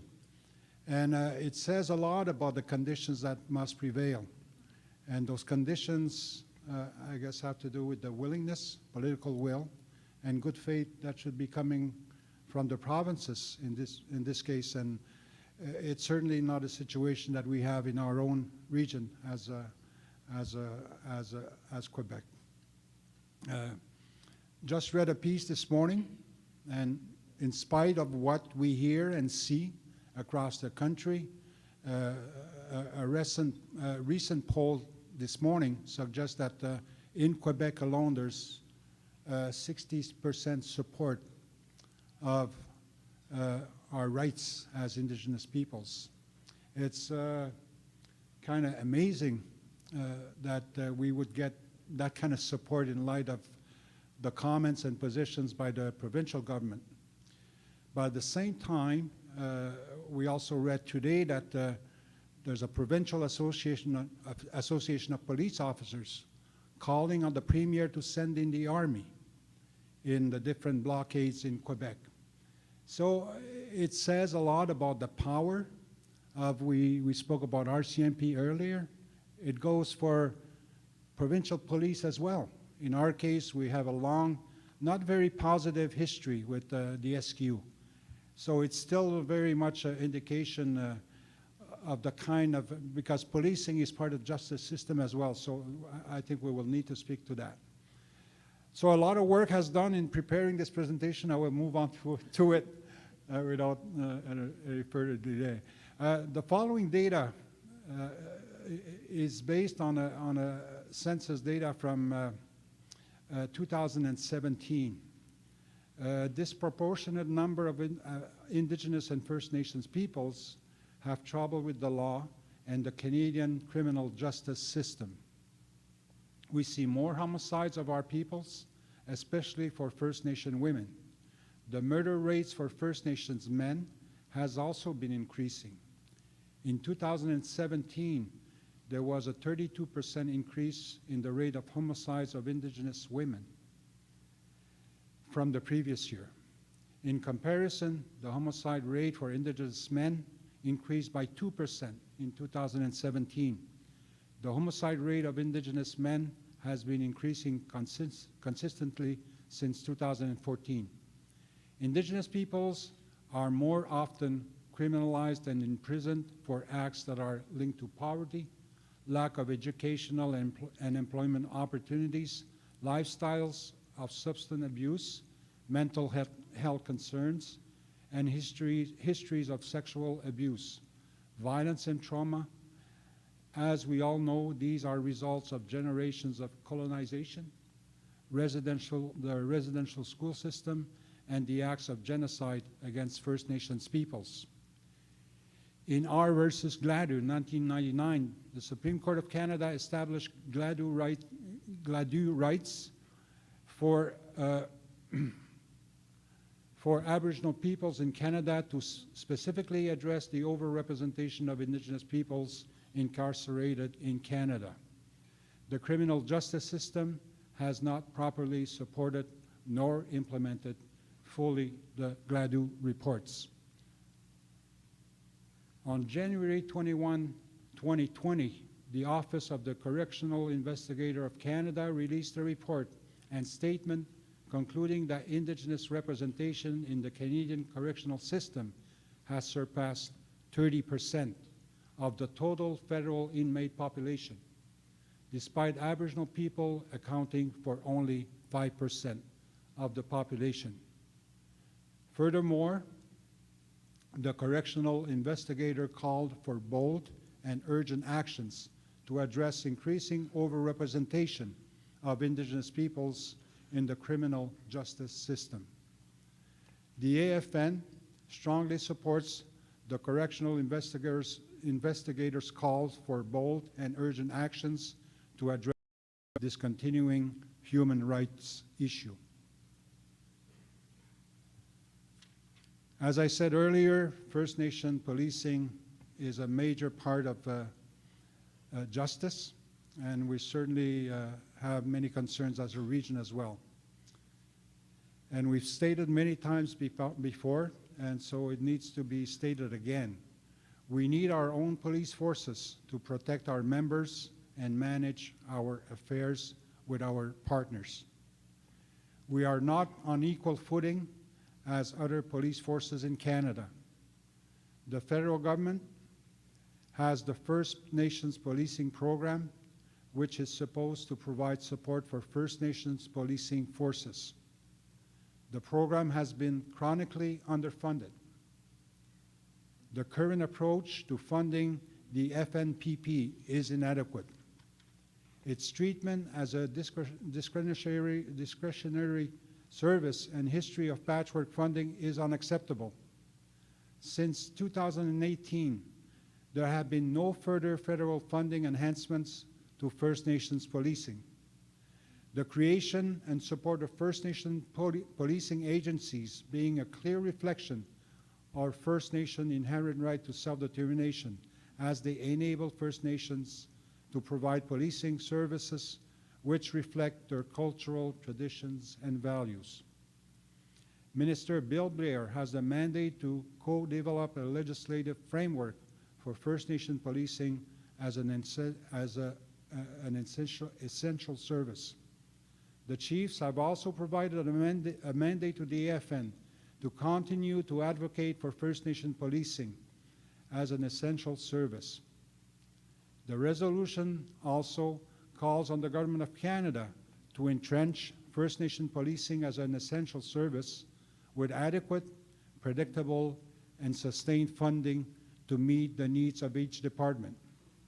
Communicate with the Minister of Public Safety and Emergency Preparedness on the urgent need for First Nation policing program to be renewed on an interim basis and with the funding increases committed to in the 2017 federal budget until such time as First Nation police services are fully entrenched as essential community services.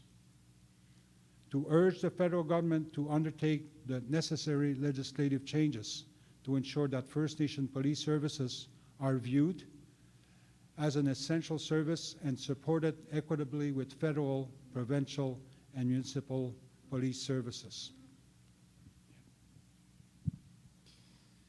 Specific to British Columbia, the tripartite agreements, 48% the funding is provided by the province of BC and 52% by the federal government. There are approximately 108 police officers in 121 First Nations communities with these 55 community tripartite agreements. There is also a desire to have 20 more agreements for 20 more different communities that requested these type of tripartite agreements with the RCMP. However, there has been a decline in the amount of funding that is coming from these agreements, and there's certainly from the RCMP, what we're hearing is that they're advocating for more funding and certainly support those communities that have a desire for having these tripartite agreements.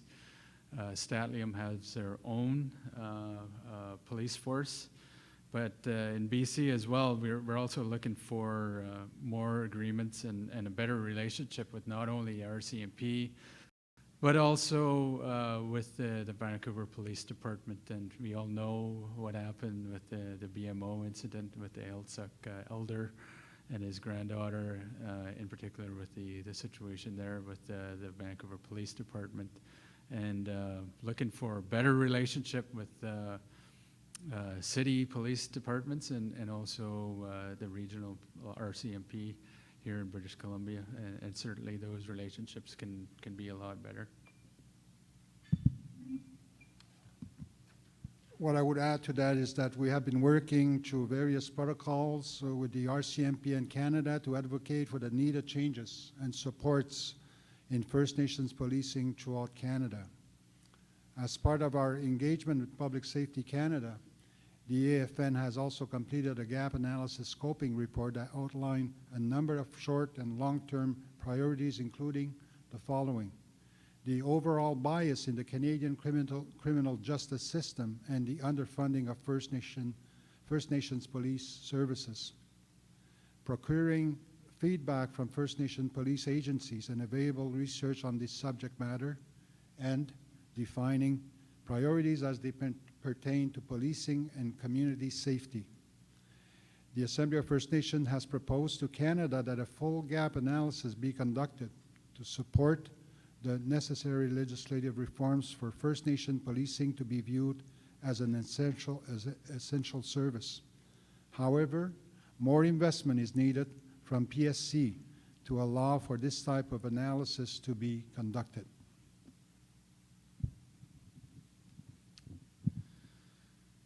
As a part of justice, it is looking at the justice for the women and girls, and in particular the issue of murdered and missing Indigenous women and girls. As part of the Assembly of First Nations, we fully support the 231 calls to justice and look for the recommendations that include the full and meaningful implementation, as we stated earlier, to the United Nations Declaration for the Rights of Indigenous People. There is an engagement with the federal government for a national action plan that must be carried out using a families first approach. And the AFN, supported by the AFN Women's Council, will develop a First Nations specific national action plan with input from survivor and family groups, the regions, and First Nations survivors and families. The federal government, although they have committed to this action plan, we believe that it must be distinctions-based, First Nations women-led, and most of all, it must reflect the voices of survivors and family members of missing and murdered Indigenous women and girls. It must be led by the women and girls, more importantly, First Nations women and girls. The AFN Women's Council is responsible for overseeing the review and response for the National Inquiry's final report. The Women's Council is holding technical meetings to review the final report's call for justice, and they are working to develop a strategy for the development of a First Nations women and women-led national action plan as mandated by the chiefs in assembly.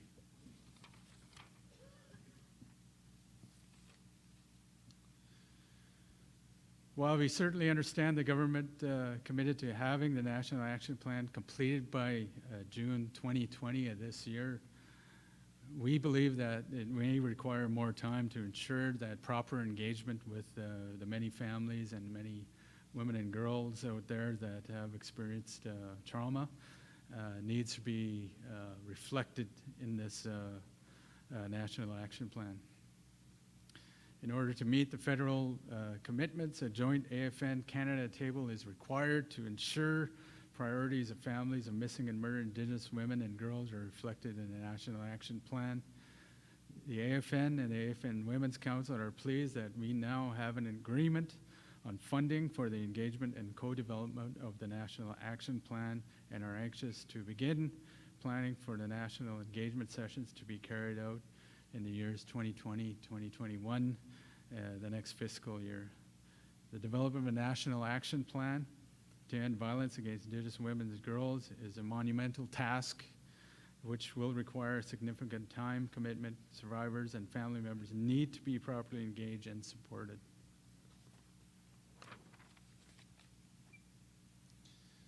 As a part of justice, corrections and restorative justice, the Truth and Reconciliation Commission, the calls number 30 and 31. Also the calls to justice, number 5.11. Urge Canada, the TRC number 30 and 31, urge Canada to commit to reducing an overrepresentation of Aboriginal peoples in custody over the next decade. It also calls for the federal government to provide sufficient and stable funding to implement and evaluate community sanctions that will grant realistic alternatives to imprisonment of Aboriginal offenders, as well as proper tools to respond to underlying causes of offending behavior. Missing and murdered Indigenous women and girls call to justice 5.11 calls for all governments to increase accessibility to meaningful and cultural appropriate justice practices, to expand restorative justice programs and Indigenous peoples' courts.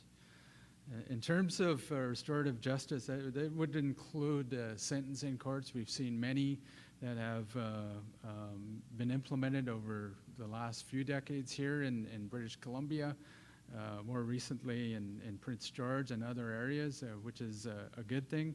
But really, I think what we're looking for is fundamental change in institutions such as the court system that needs to fully implement the United Nations Declaration for the Rights of Indigenous Peoples, including laws that needs to reflect the United Nations Declaration, so we can really see change in the justice system. And I think that's really part of a restorative justice system. Next slide.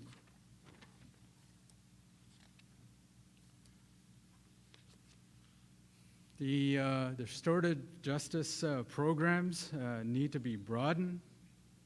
Currently, most programs are geared towards less serious offenses. However, crimes involving violence, damage, or unrecovered property over $5,000, alcohol and related, driving offenses, or serious drug offenses are not eligible offenses for these programs. The federal program to support restorative justice has not invited new participation since 2008. So really, I think we need to open this up to our First Nations people to see where we can make changes in terms of restorative justice. First Nations laws must be recognized with the Canadian legal system, and it must be given equal stand with common and civil law. I think this is really a practices for our First Nations people, especially in sentencing courts where we see different forms of justice, that it's not just severe penalties that our people are experiencing, and also that revolving door of our Indigenous youth that continue to get stuck in that system. And I think this is the fundamental change we need that's required in the judicial system. And really, I think we need a presence in all levels of court, not only in sentencing court, but to get proper resourcing for representation when our people do end up having to go to courts, and also in the legal system where we see reflected ourselves in the judicial system as judges, and in many respects the legal system and the policies that need to be reflective of our Indigenous people. So on all levels, we need definite change. Next slide. Next steps, a strategic approach to the justice portfolio will provide some focus and accountability on making progress to change in the judicial system in Canada. Our next national meeting, it is in July 7th to 9th in Halifax, and we will be putting forward to look at a resolution to have a national justice strategy. So myself and Ghislaine can really start advocating on everyone's behalf in this country to see that we get these changes to begin and start developing this justice strategy nationally. Also, the national justice strategy needs to be really fully incorporate what already exists, such as full implementation of GLADU. And out here in British Columbia, we're very fortunate to have a BC First Nations Justice Council. And we do have a strategy out here in British Columbia that needs to be implemented. And moreover, I think that really should feed into the national justice strategy. And that's really something that Ghislaine and myself are looking at, to go to the other regions and ask, what is your justice strategy for your region? And really that needs to feed into the national justice strategy. But nevertheless, we're all experiencing the same injustice, if you will, in the judicial system. We've seen, as stated earlier, the injustice that was received by Colt and Bushi, and the many injustices that are experienced by the many missing and murdered Indigenous women and girls that have and many Indigenous women that experience violence. And I think it's really important that we start developing and thinking nationally. And I think with this opportunity, working together, we can really make fundamental change within the judicial system. So I'll pass it on to Ghislain.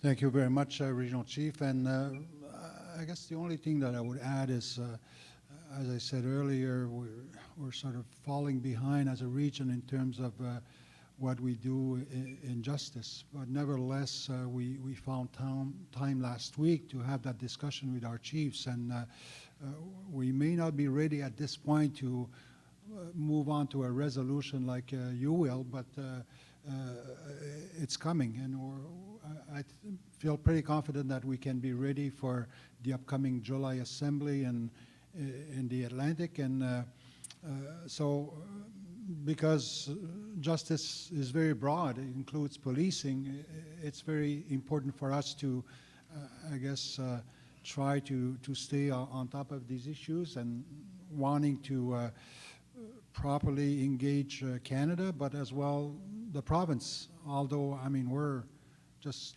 light years away from, properly engaging with the province of Quebec in many areas, and that's certainly true for justice as well. So, but we remain determined that we'll achieve, what we're seeking as First Nations in our own region. So, look forward to that work, and again, want to show my appreciation for the time allowed today to visit.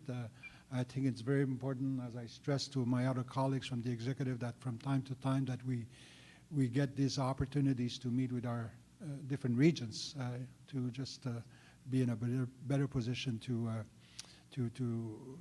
come together in solidarity with our national positions. So thanks again, Senator Commitno. We're fortunate to have Ghislain here today and tomorrow. We'll be around if you have any questions about justice, you can ask us. And the reason I say that is that we won't take questions, and in lieu of questions, we'll take a break for 10 minutes. Is that okay? Oh, they're clapping. Okay, we'll take a 10-minute break. No questions, but we'll be around, and we'll take questions if you want to take it, for the next couple of days here. So.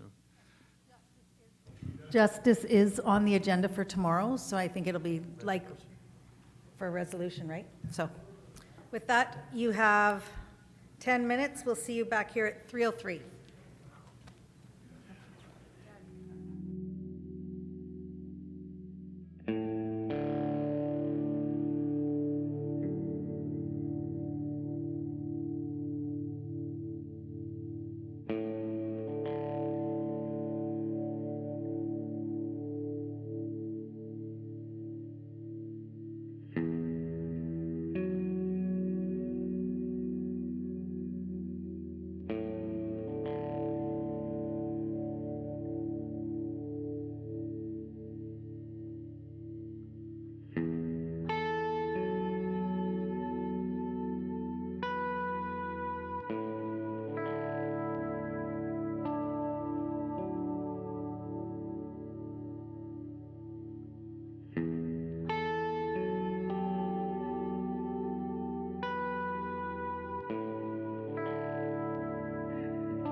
conclude our afternoon agenda and get ready for the evening gala. So if I can get everybody back into the room, we'll reconvene the meeting in 2 minutes. At this time, I'll ask for the fisheries panel, that's you, Bob, to come up and get seated and ready to present.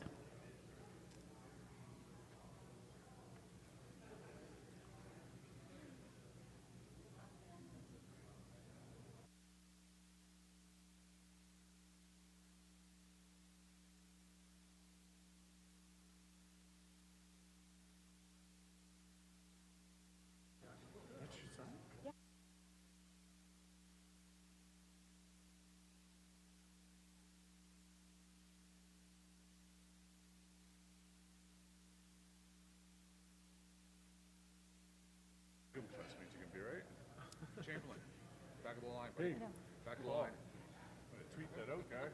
you want to go herd cat?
We're good?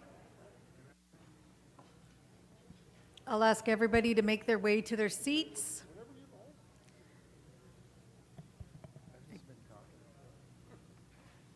Fish is on the agenda. I can't believe this. No one's in the room.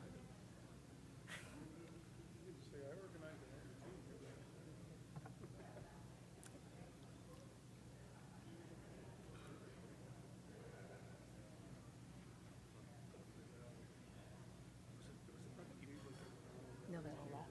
And there's motions. All right.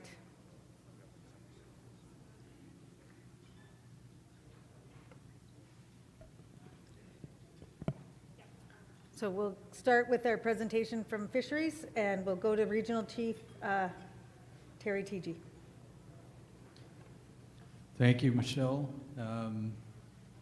So just some high-level comments about fisheries. We all know out here in British Columbia the dire consequences of some of the fish stocks in British Columbia, the sockeye salmon, where we're seeing expectations of well over, I believe it was 6 million or something like that, and 500,000 came back, or very terrible numbers, and the number of those runs up and down British Columbia, and in the foreseeable future that may not change. So it's really important that issues in regards to the Department of Fisheries and Oceans really hear our First Nations people out here in British Columbia.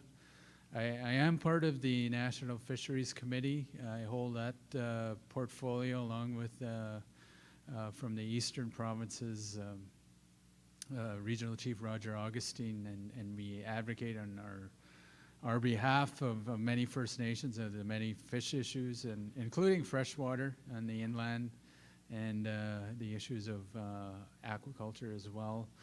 And I think it's quite important that we hear the voices from you, the experiences of these terrible numbers, but also advocate for change in Ottawa, and make sure that our voices are heard, and issues that we're experiencing out here will be updated today in our presentation, including the big bar slide and how that affected many of the runs here in British Columbia in the Fraser River. With that, I've just been talking a lot all day, so I'll pass it on to my colleagues. And I do have Ken here from the national office that leads this portfolio for fisheries on the AFN. Thank you. I first would like to acknowledge the Snuneymuxw Nation, whose traditional territories we are presenting, and thank you for the honor of presenting at the Assembly here. I just wanted to give an overview of some of the fisheries portfolio items and issues that we're dealing with at the national office. Niliwas Zagligap Woodmuan Naga Nujiao Willistukiig Nagutkuk. I'm a member of the Willistukiig Nation which is located in New Brunswick, and I've been working for the Assembly First Nations for 18 months as their National Fisheries Director. So, do I type this, or how does this work?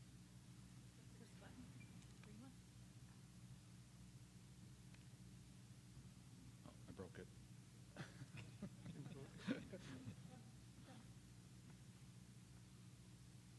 Just the next slide. Okay, there we go. Oh, okay. I'm going to skip through here.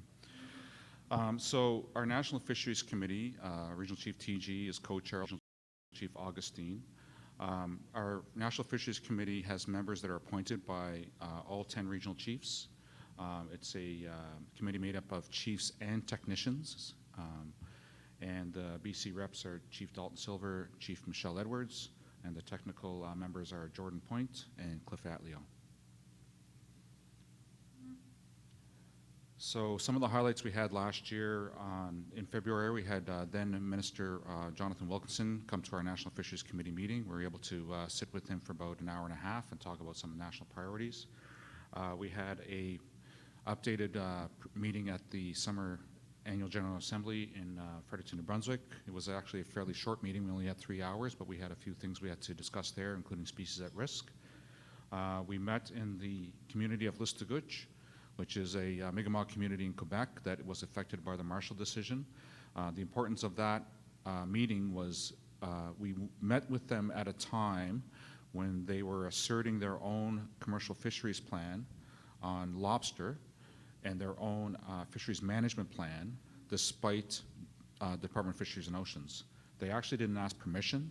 They just asserted their own treaty rights, and the department couldn't do anything to them because the community science was better than DFO science, and they had asserted that there was no threat to the conservation. So it's caused some ripples in Atlantic Canada, and I think there's going to be more activity in Atlantic Canada this coming field season.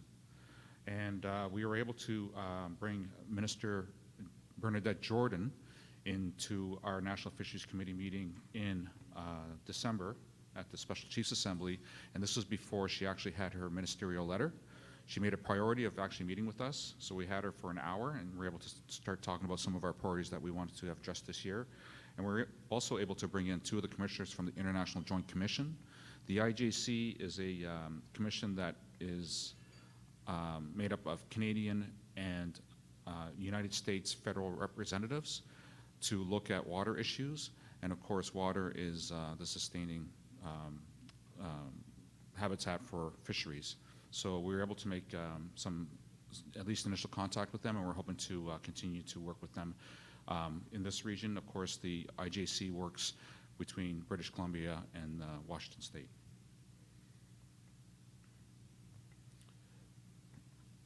Okay. So Regional Chief TG and Regional Chief Augustine sent a letter into Minister Jordan after she got her mandate letter, and some of the things that was highlighted in that letter was implementation of Aboriginal and treaty rights related to fisheries. Minister Wilkinson had said that we could work with some of their senior staff to find out like what they actually have done with some of these historic decisions, such as the Sparrow decision, for example. So we're trying to follow up with that. There was a call to action for the big bar slide, which I think the department actually has heeded that call and has started to do work with some of the nations out here. We made an effort to try to get involved with the Canadian Council on Fisheries and Aquaculture Ministers. So CCFAM is the provincial federal table, and the Assembly First Nations has been able to attend 2 meetings specifically to give presentations, but we actually want to get involved with their work groups, because those work groups are actually what informs the federal minister to take actions on things such as invasive species, species at risk, implementation of the Fisheries Act, and the Oceans Agenda and things like that. And also, we are also involved with the Convention of Biological Diversity. There's, if you'll recall, there was a big push to make marine protected areas. Canada had a goal of protecting 10% of the ocean space by 2020, but now there's a negotiation as to what the target's going to be for 2030 and 2050. The Prime Minister had made a commitment to protect 25% of the ocean space by 2025, and there's a negotiation that's going on internationally right now to actually determine what those targets are. We're involved with that. We want to make sure that Indigenous rights are protected, that there's benefit sharing, and that there is an inclusion of Indigenous knowledge in our nations.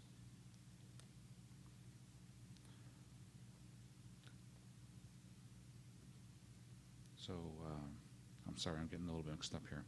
So we have a National Aquaculture Working Group. The working group is a technical committee that informs the National Fisheries Committee. One of the big things that we're dealing with is the Prime Minister had announced there's going to be a new Aquaculture Act being developed over the next few years, and we want to make sure that our nations are fully represented in that act. We've done surveys and inventories. We know that there are over 250 First Nations in Canada that are involved with aquaculture. Currently, there's 17 federal and provincial departments that are involved with managing aquaculture, so it has no home. And we're also lobbying for support for the regions so that they can be fully involved and consulted. We have an Oceans Working Group, which is another technical working group under the National Fisheries Committee. Some of the big things that are happening under that is marine spatial planning. I'm pretty certain that there's a number of nations in this region that are fully involved with that as well. But the other thing that we're trying to find out is if there's a way we can get Indigenous protected areas where some of the nations have asserted their rights into the ocean space, to have those recognized by Canada as well. There's a policy called OECM's, the Other Effective Area-Based Conservation Measures Policy, which we think we can work with Canada to get that recognition. And Parks Canada has approached us because they're doing updates of their policies for the National Marine Conservation Area and for protection of heritage wrecks. Something that we're going to be pushing on this fiscal year is trying to get involved with the Ocean Protection Plan, which is basically a joint initiative between 5 federal departments. We have an inland working group as well. Just to inform you, this is a technical working group as well for our National Fisheries Committee. It deals with the inland issues from Alberta to Quebec and all the way up in the Northwest Territories. There's a lot of work dealing with commercial fisheries in the inland, which is tougher to deal with because it's provincially managed by each province. But some of the things that are kind of important that will cross over for BC First Nations are contaminants, invasive species, and some habitat protection policies that we're working on in that working group. The AFN environment sector, my colleagues in the environment sector have a species at risk committee, FNACSAR, the First Nations Advisory Committee on Species at Risk. It's co-chaired with the environment sector and Environment Canada, and they have a reporting relationship to Environment Canada Minister, I guess it's Minister Wilkinson's now. But we are trying to make sure that fishery species are also included into that agenda. So far, DFO has not been very forthcoming with respect to FNACSAR. They're proposing that we work with other species at risk committees, some of them including NGOs and industry, but we're not really wanting to do that because they are not rights-based organizations. And some of the issues that we want to talk about and try to get addressed are socioeconomic impacts, with respect to our food social ceremonial fisheries. So when a FSC based fisheries disappears, what's the socioeconomic impact and how can you have reparations, and also how to deal with extirpated species. And also in the Environment Canada Minister's Mandate letter, they talked about modernizing the Species at Risk Act, so the Government of Canada is actually actively doing that, working on that the next few years. The fisheries sector, we're also putting on regional workshops. We have a 2-day workshop on amendments to the Fisheries Act. We want to talk and let people understand like some of the impacts that's going to happen with respect to rebuilding habitat and rebuilding fish stocks. And we have another 2-day workshop on Indigenous knowledge and help and trying to work with regional organizations and communities on building up their protocols. The reason why this is important is because Indigenous knowledge is now in the Fisheries Act. And that means that DFO people are going to come and start knocking on the door. So our approach is to help prepare the communities so when the DFO does come knocking on the door, that there's actually protocols in place, and our message to DFO is that you got to follow local protocols. The 2 workshops will be held that are coming up. They're actually going to be held in Vancouver on March 17th to 20th. And the last thing, we are planning a National Fisheries Forum. The FN hasn't had a Fisheries Forum since 2001, so we're planning a National Fisheries Forum in Fredericton, New Brunswick, June 2nd to 5th. We're going to have plenary sessions, concurrent concessions and workshops. We're going to have a commercial trade show, and we'll be sending out a call for proposals here probably at the end of this month. We have lots of topics we want to cover, like commercial fisheries, aquaculture, oceans governance, treaty rights, Supreme Court of Canada decisions, protected area, species at risk, etc. So it'll all depend on like our planning committee and what we can canvass for that. So this is my contact information. My associate director is Audrey Mays. She's been with AFN for a number of years, so feel free to contact either of us if you have any questions. Thanks, Ken. Jordan? To your point.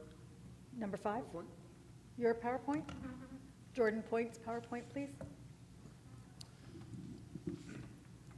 HOLCM, Siaya, Ait Tanashqualawin, Wanano Ait Tanashqualawin, Equans, Quetznala, Ait Zipka, Shnanaimach, Mustimach, Chomach, the proud people of Nanaimo, I raise my hands to you. My name is Jordan Point. I'm from Musqueam First Nation. I'm the Executive Director of the First Nations Fisheries Council. I did present to the AFN this PowerPoint. It should be in your kits. I'm not going to be going through the whole PowerPoint in the interest of time and the number of speakers. I was just going to focus in on slide number 10. What I did do in the PowerPoint was give you some background, as we always seem to see new and evolving leadership. Some of us are long in the tooth, and the mandate of the Fisheries Council and where we originate from, and things like the strategic plan and the First Nations Fisheries Action Plan go back over a decade. So the mandate and direction comes from that. So we put that in the PowerPoint for those of you that are new to the environment, and it's for your benefit.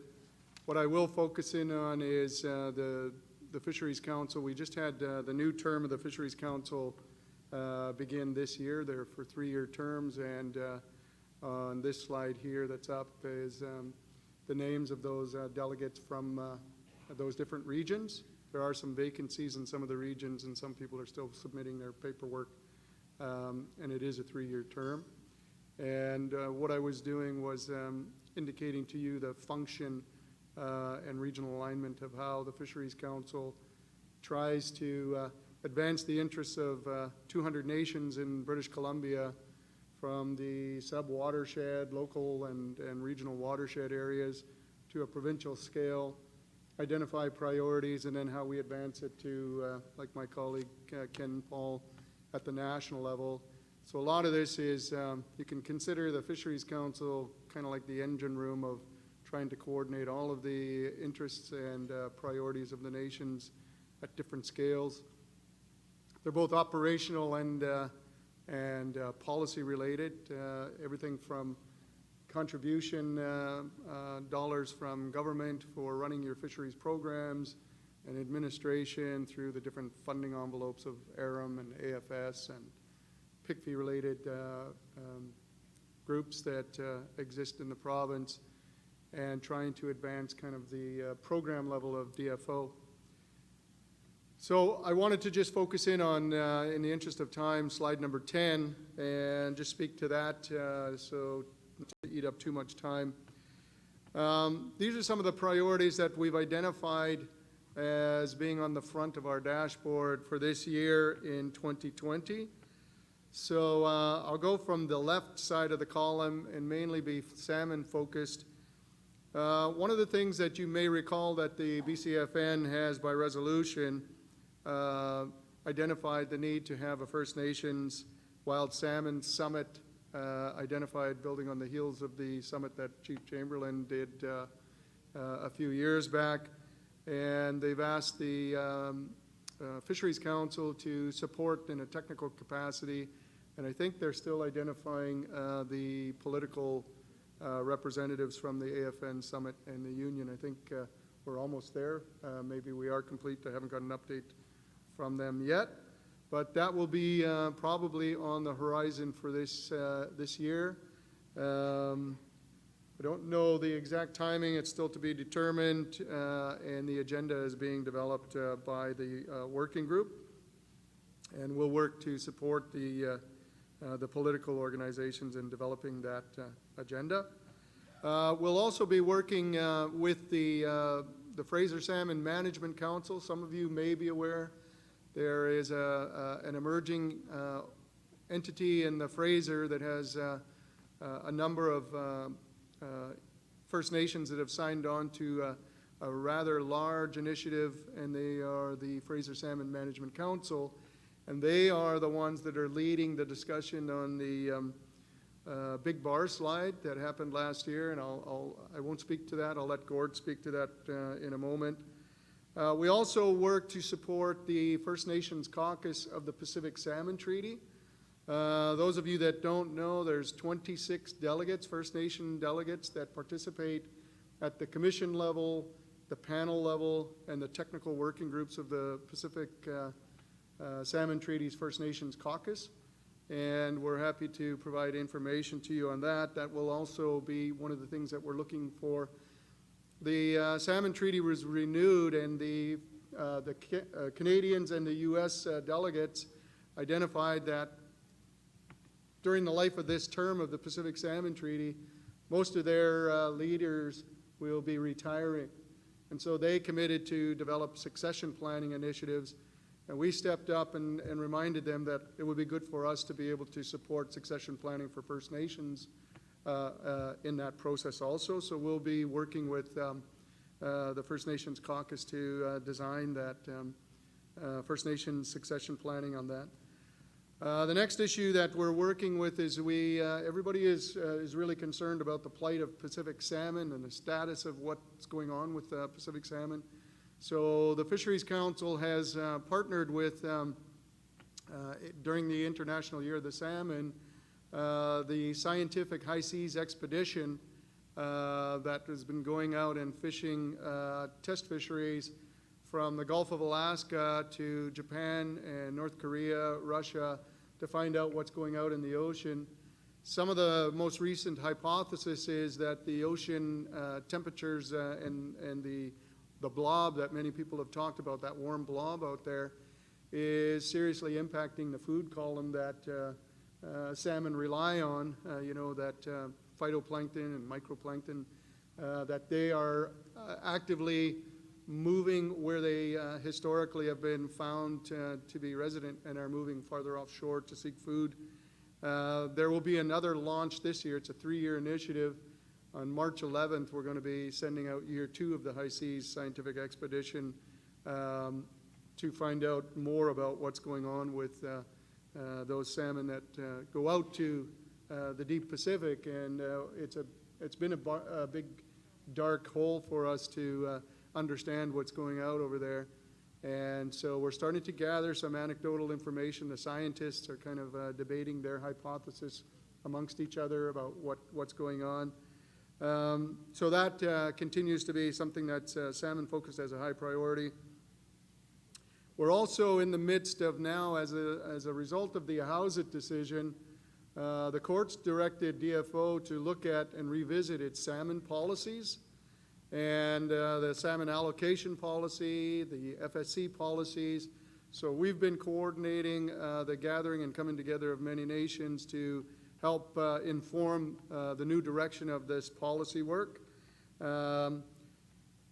The other thing that we are really concerned about, of course, many of you are aware of, is the declining Chinook stocks that are occurring in southern Chinook species. And of course, I think the chief mentioned, the regional chief mentioned, we had a forecast last year of, close to 6 million fish in return, and we ended up around 700,000. So those are things that we are trying to work with the nations to coordinate a real analysis of what are the factors that are contributing to that. If I move over in the interest of time to the non-salmon activities, of course, we are all kind of cognizant of the interest of Canada in pursuing aquaculture and the need for marine protein across the world. And there's the initiative that is being discussed about a new Aquaculture Act. And we met with the Deputy Minister about 2 weeks ago and proposed that we would like to do something very similar to what we did with the legislative amendments of the Fisheries Act. And we were able to bring together a coalition of about 130 nations to contribute submissions and recommendations in the development of the Fisheries Act. And we propose to do the same on the development of the Aquaculture Act. We're also working, one of our initiatives at the Fisheries Council is what we call the Water for Fish initiative, because we recognize that everything happens on the land, runs into the water and into the rivers, and you can't have fish without water and clean water and cold water.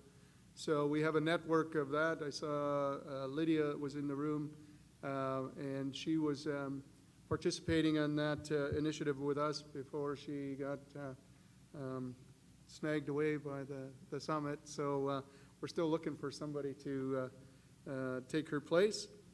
We're also now, many of you may recall that a number of years ago, the province didn't really want to talk about fish.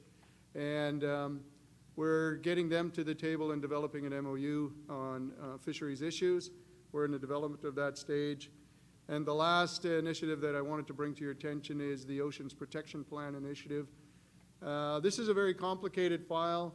The Oceans Protection Plan is what the Prime Minister always refers to when he talks about pipelines, and he always indicates that that's why they've created the Oceans Protection Plan. The problem with the Oceans Protection Plan is it was promoted at $1.5 billion, spread across 6 departments, everywhere from Transport Canada, Environment Canada, Coast Guard, Fisheries, etc. And nobody could follow the money and where the money is actually going. So we're working with the Transport Canada agency to develop work plans for at least the 3 streams that you'll see on the bottom of the right of that slide. So we're looking at a working group approach to marine science and protection. We have another coordinating committee that's looking at marine vessel management and shipping. And finally, the one area that we want to be looking at is emergency response and preparedness. So I'll hold that there and maybe save it for later if people have questions. Thank you.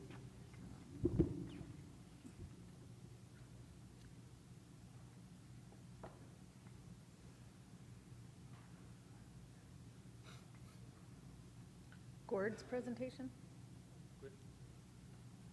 There it is.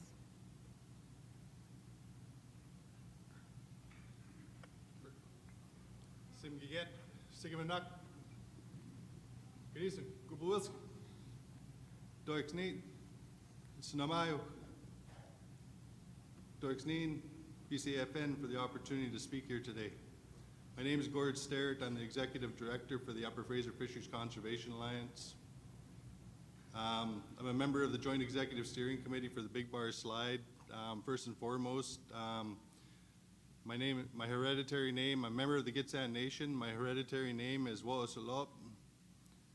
And I just thank everybody for the opportunity to speak here today and present on the Big Bar Slide, which is on everybody's mind when we're thinking about fish and migration and whatnot, and when it might happen again, sometime, someplace, anytime, any place. So just a bit of an update quickly. Last time I was here, I think it was September, I provided an update on where we were through the emergency response and where we were going through the transition phase. Since then, we've got into the winter works package. We started winter work on January 24th. To begin with, building access to the site, we had Kiewit and Sons won the contract through the procurement process, and they've been on site working since January 24th, drilling on the east toe. I think probably a number of people have seen the blast, and I'll show a video of it in a second, or in a few minutes. But working on the east toe, increasing the cross-sectional area of the river so that they can lower the water level and get in and work on some of the other areas as well. And so they did a blast on February 16th, took out a section of the toe. Immediately after that, they went back in and started drilling the east toe again. So they're continuing to drill the east toe and work their way back towards the base of the cliff. You'll see it on your right-hand side down at the bottom. There's a red circle around it. And we're going to continue to work that as much as we can until the spring freshet comes. At the same time, there's road building going on over the Razorback on the left-hand side, and you also see an excavator dropping down into the river on the left side of the picture.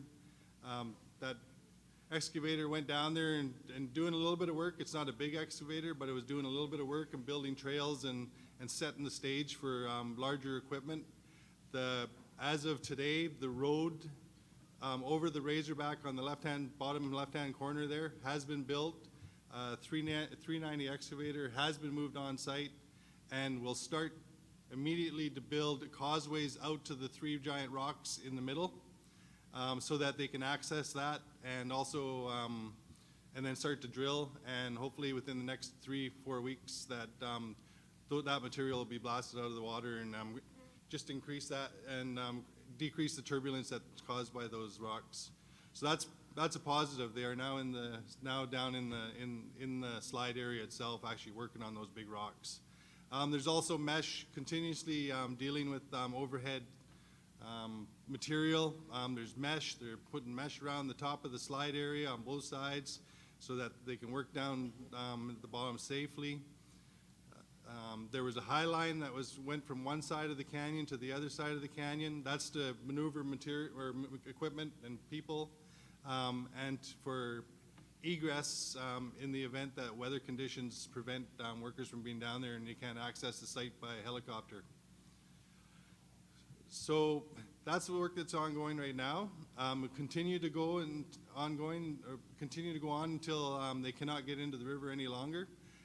There's other options that are being discussed. There's a couple of technical teams talking about trap and transport and also emergency enhancement in the event that the situation isn't cleared for 2020 and beyond.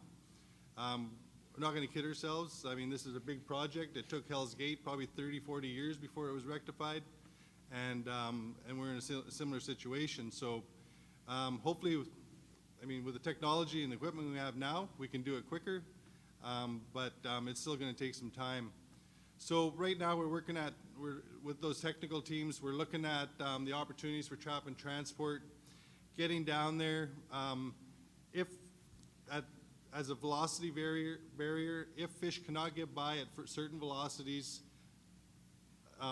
say above 2,500 cubic meters per second, we'll be there and in a position, depending on what the weather looks like, the water looks like, and how long we think it's going to happen. We'll be there in a position to try to manually or mechanically move fish around the slide. The first option is a volitional system. Everybody might have heard about the salmon cannon last year. There's also different similar equipment like that out there. That procurement process to get that equipment is starting now, and that equipment will be on site and ready to go in the event that fish can't migrate on their own this coming spring and summer. Upon saying that, I talked about emergency enhancement. We're also looking at what opportunities there might be in the event that fish can't get by. Do we capture fish at the slide site itself? And do we and where do we take them? What kind of enhancement do we do? Do we raise them to rear, or do we just move them to the natal streams? So all those kind of different options are being looked at as backup to natural passage. We're also looking at taking a step back. Sorry, with regards to the trap and transport. We've got the volitional system, but manual people systems are not off the table. Speech seine, fish wheels, helicopter transport. Those are all still on the back burner. I'm not back burner, but they're still backup to the backup. And we're actually, with DFO and the province, putting budgets together for that those backup plans now, so that it can be taken to the Treasury Board and be set so that we're not scrambling this summer and trying to figure out how we're going to pay for it. This will be through the FSMC that Jordan alluded to. Last year was through FRAFS, Fraser River Aboriginal Fishery Secretariat, which is now transitioned to the FSMC. And so I'll leave it at that, and I want to be mindful of the time and turn it over to Chief Chamberlain. Gaelic is la hamas lo platlay. Nu go gelaga me gais and aka kwako suti nu kwap mis muskama zaudeno. Gaelic is la stanemo mastimo wheatlop megans none macolas quatnala. My traditional name is Galagame. In a former life, I was elected chief counselor for our nation. And if we could pull up my PowerPoint. Don't look too hard, I'm just kidding.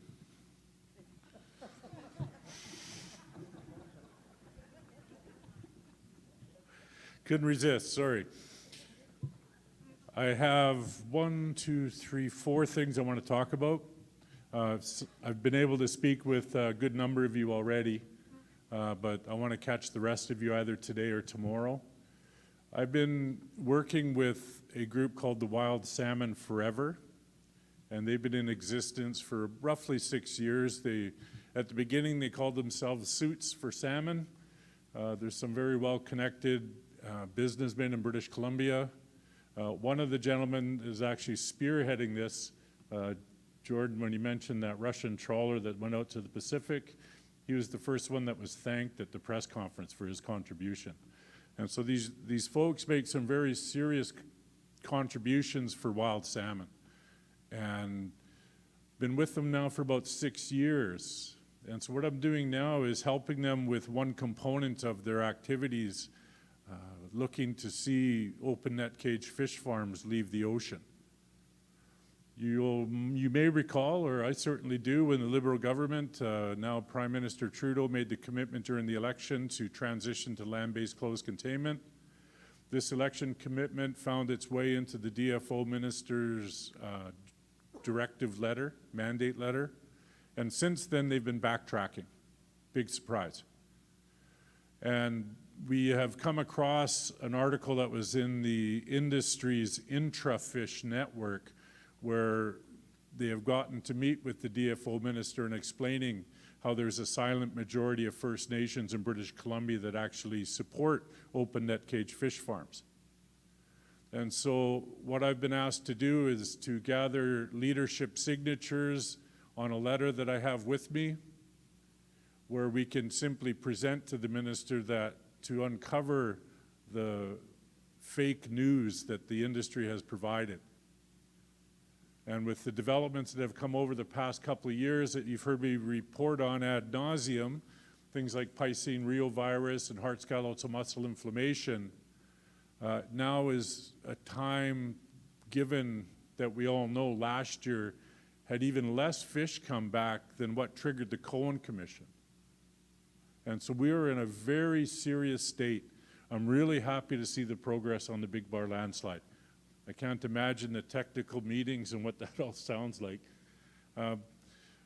So I'm looking for your signatures. That's the first part. The second part I want to talk to you about is the wild salmon policy.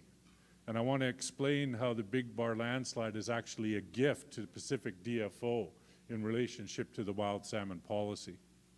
Because it's been reported that the Big Bar rock slide has pushed a number of critical salmon runs to the verge of extinction. And I believe that, without question. But that's a gift to DFO Pacific. I attended a meeting March 8th last year when I was still with the Union of BC Indian Chiefs. And I met with Minister Wilkinson and the senior staff from DFO, and the topic was wild salmon policy implementation. And what I heard there was incredibly disappointing and startling. And they clearly said they had heard people thought wild salmon policy, everyone was believing it was going to be focused on restoring salmon to historical run levels. And they said that's simply not the case. They said that wild salmon policy is going to be focusing on the preservation of wild salmon in the face of global warming. And so they went on further to talk about this, and they said if it's a long-run river that has wildfires and erosion, that it's not going to be the priority. Okay, so who knows of a really long-run river in British Columbia? It starts with an F. And they then went on to say that they're going to focus on the central north coast for preservation of salmon. Now, I've been trying to get as many people to understand this reality, because I think that we need to be making an extremely loud, focused, political insistence that they change that course. Imagine they're not going to tend to the Fraser.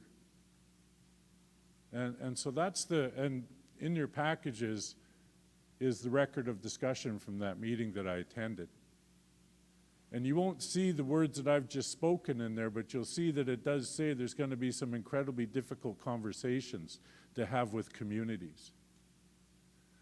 But I just need everybody to know that that is what DFO has stated March 8th, 2019. And I think that that should be more than offensive to everybody.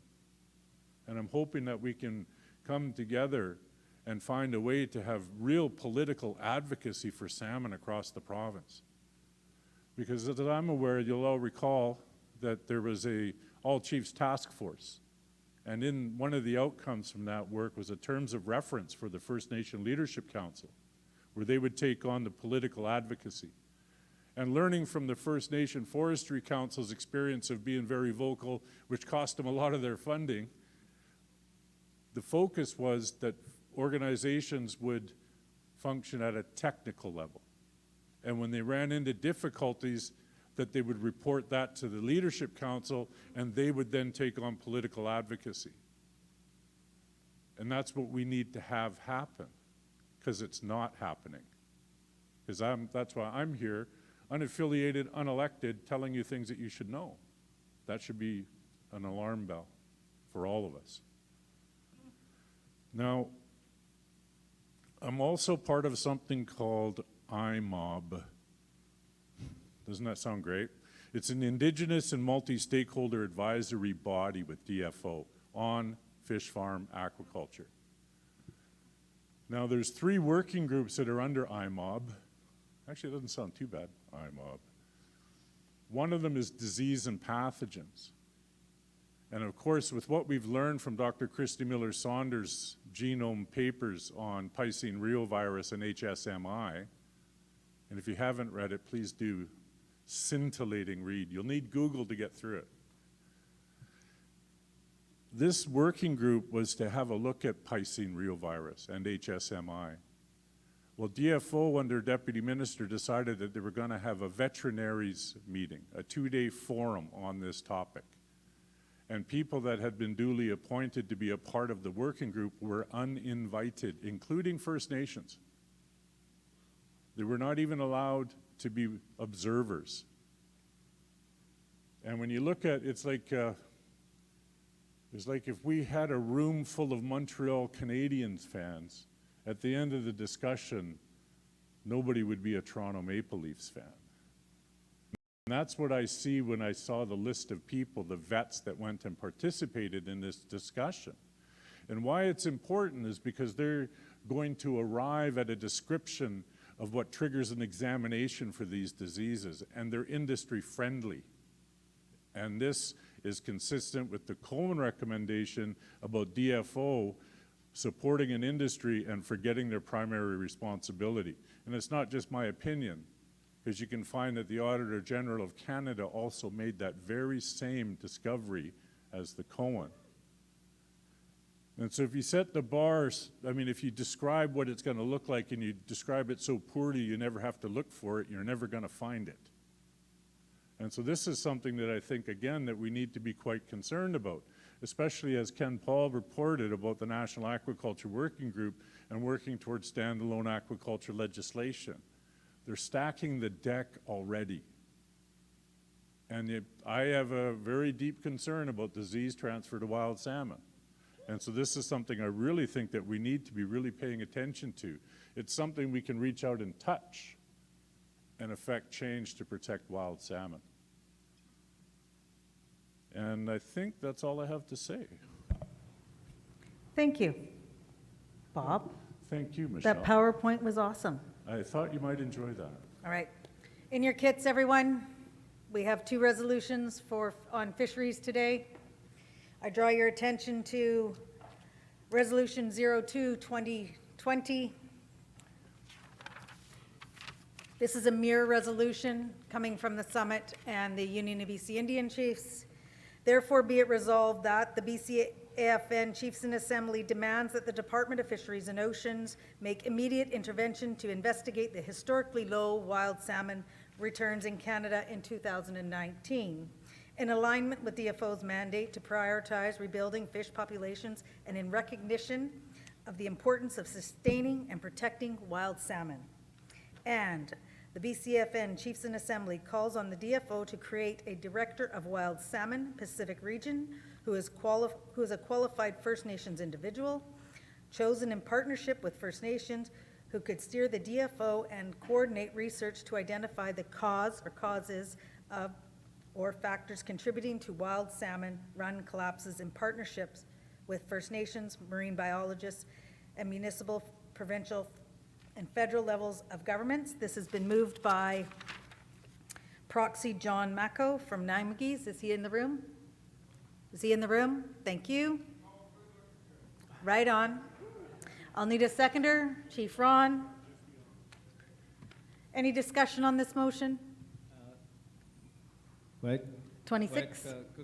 Ron Ignace Skeetsis and Sawap Pula. Just where I gotta put my eyes on. On a couple of friendly amendments, though, where it says the BCAFN Chiefs in Assembly demands the Department of Fisheries and Oceans, I say that we demands that the Minister of Fisheries and Oceans. Likewise, with the second DFO, how we take out BCAFN in Assembly calls on the DFO. We call upon the Minister of Fisheries and Oceans. We don't call on the Fox to look after the hen house. I think that there should be a sense of urgency to this, is made into this resolution as well. We've been fighting in the Thompson River the return of the steelhead. In this last year, I believe only 70 steelhead returned, and they're on the verge of extinction. They're like the proverbial canary in the coal mine. And we had called upon the Department of Fisheries and Oceans, and they had come to us and consulted with us as to what we would like to see done with the steelhead. And we urgently and stressfully called upon the Department of Fisheries and Oceans to have them placed under the Endangered Species Act, because that's where they belong. And instead they said, no, we'll care for them, we'll look out for them ourselves, we don't need the Endangered Species Act. You know, if they were looking after the salmon, the state of the fisheries wouldn't be in the state that they're in today. So we can't rely on them. We need the act imposed on them so that they could act accordingly. Thank you. Thank you. The word immediate is in the resolution. Is that okay with the mover? To add the minister? Yes. Good. Seeing any further discussion on this motion? Question's been called. Any in opposition? Seeing none, that motion is carried. Thank you.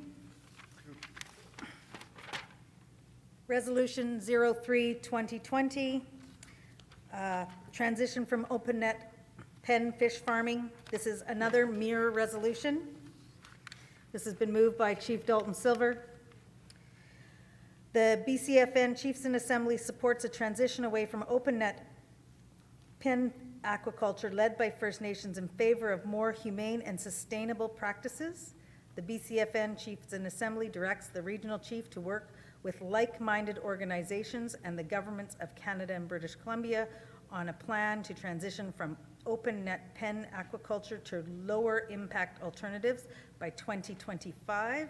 And the BCAFN Chiefs in Assembly calls upon the Department of Fisheries, Oceans to ensure Indigenous rights are foundational to the federal aquaculture legislation and to co-develop legislation with Indigenous title and rights holders. Moved by Dalton Silver. I need a seconder.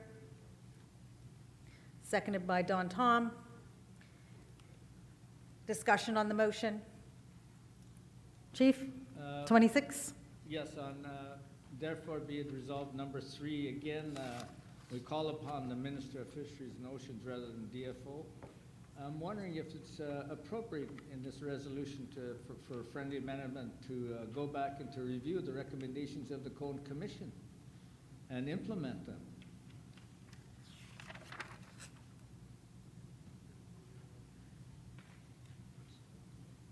Dalton, would that be appropriate? We can put it in the front part, if that's okay?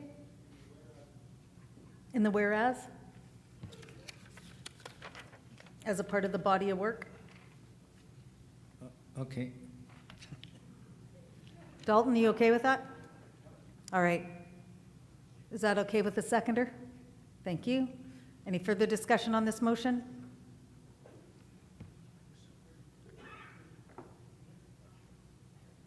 Any further discussion? Question's been called. Any opposed? Seeing none, this motion's carried by consensus.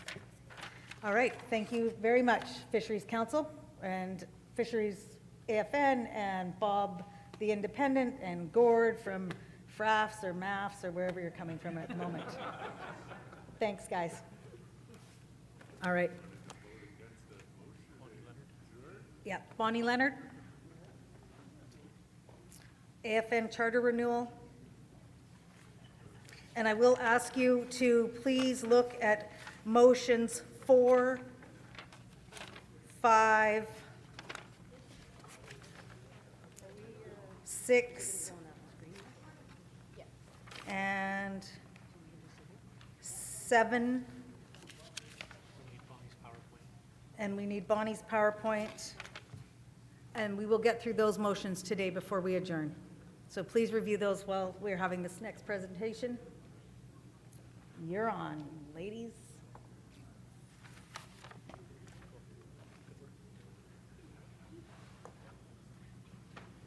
Good afternoon. My name is Bonnie Leonard. I'm a member of the Kamloops Indian Band. I'm working as a legal advisor for the AFN right now and working on charter renewal. I would just like to acknowledge the territory of the Sonamo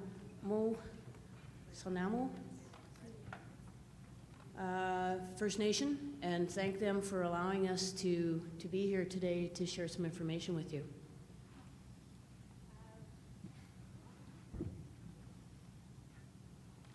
Who's running the mic system? Who's running the mic system? Because we're going to switch back and forth. Waiktaquaitip, Casey Gofferton's West. I'm working with Bonnie on the charter renewal. Okay, click the slide. So what we're going to do, I'm aware that we've done this presentation for some of you before, and so you're probably familiar with it, but there's others in the room that I don't recognize, so we're going to just go through it again, just so you have some idea of what we're doing. We'll go over the existing charter in a really broad sense, just telling you the sorts of things that are in the charter for the AFN. We're going to identify some items in category 2 and 3 that we think we can bring forward at the next assembly for amendments. And then we're going to look at what these specific amendments will be at the July AGA in Halifax. So, and then we'll talk about timeline. But by way of a background, for those of you who are not familiar with it, the AFN was established 1983 under the name of National Indian Brotherhood. In 1985, they got together, the chiefs from across Canada got together, and they adopted the charter. And the charter is the guiding document to how AFN operates, what its role and function is for First Nations across Canada. And so it hasn't really been amended much since 1985 when it was adopted. They did some amendments in 2003. In 2005, Wendy Grant-John and Joe Muskokeman were hired to conduct consultations, for lack of a better word, across Canada. They did a commission report. They spent quite a bit of time consulting with chiefs and leaders across the country, and they came out with a comprehensive report with 47 recommendations, as well as a whole new draft charter. And it didn't get adopted. I think it was too much information at once for the chiefs to find consensus on. So our strategy in this work is to approach it with groups of resolutions, groups of amendments that we'll bring forward throughout the course of the next year and a half. Oh, and Casey and I are tag teaming this presentation. She's practicing her public speaking skills as a youth from our community. So be kind. All right, so we're just going to go over the articles within the charter. So one of the first sets of articles are the preamble, the ideals, principles, the role and function of the First Nations and Assembly, the membership, organs. There's 5 different organs of the AFN, and that includes First Nations and Assembly, the Confederacy of Nations, the Executive Committee, the Tri-Councils, which are the Elders, Women, and Youth Councils, and the Secretariat, which is the National Indian Brotherhood. The composition of the First Nations and Assembly, the functions and powers of the First Nations, and decision-making. Within the charter, you also have provisions for procedures at the meetings, the composition of the Confederacy of Nations, functions and powers of that body, the accountability of that body, quorum, executive committee, their role and function, the national chief's role and function, the election term, and then the amendment provision. The amendment provision is Article 27, and it requires that the AFN must give First Nations 60 days notice anytime they want to bring an amendment to the charter. So our timing for notice coming out to you will be the end of April, so we'll give you a bit more than 60 days for the July AGA. So 5 amendments were passed at the December 2019 Special Chiefs Assembly in Ottawa. Those include Chiefs Committees. So there wasn't a provision in the charter for Chiefs Committees.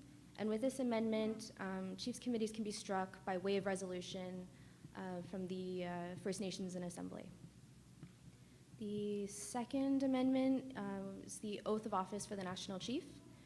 So in practice, this has been done, but with this provision, it's now formalized within the charter. The third is the oath of office for the regional chief and adoption of policies and procedures. So with this, this amendment, it sets out a guide and for the regions to develop policies and procedures for their regional office. The fourth is a minor numerical correction to Article 17. So within that article, there are provisions laid out and they're all numbered, except for the last provision. It didn't have a number, it was kind of just left hanging onto the side. So with this amendment, we included a number 4. So it's consistent. And the fifth amendment is portfolios.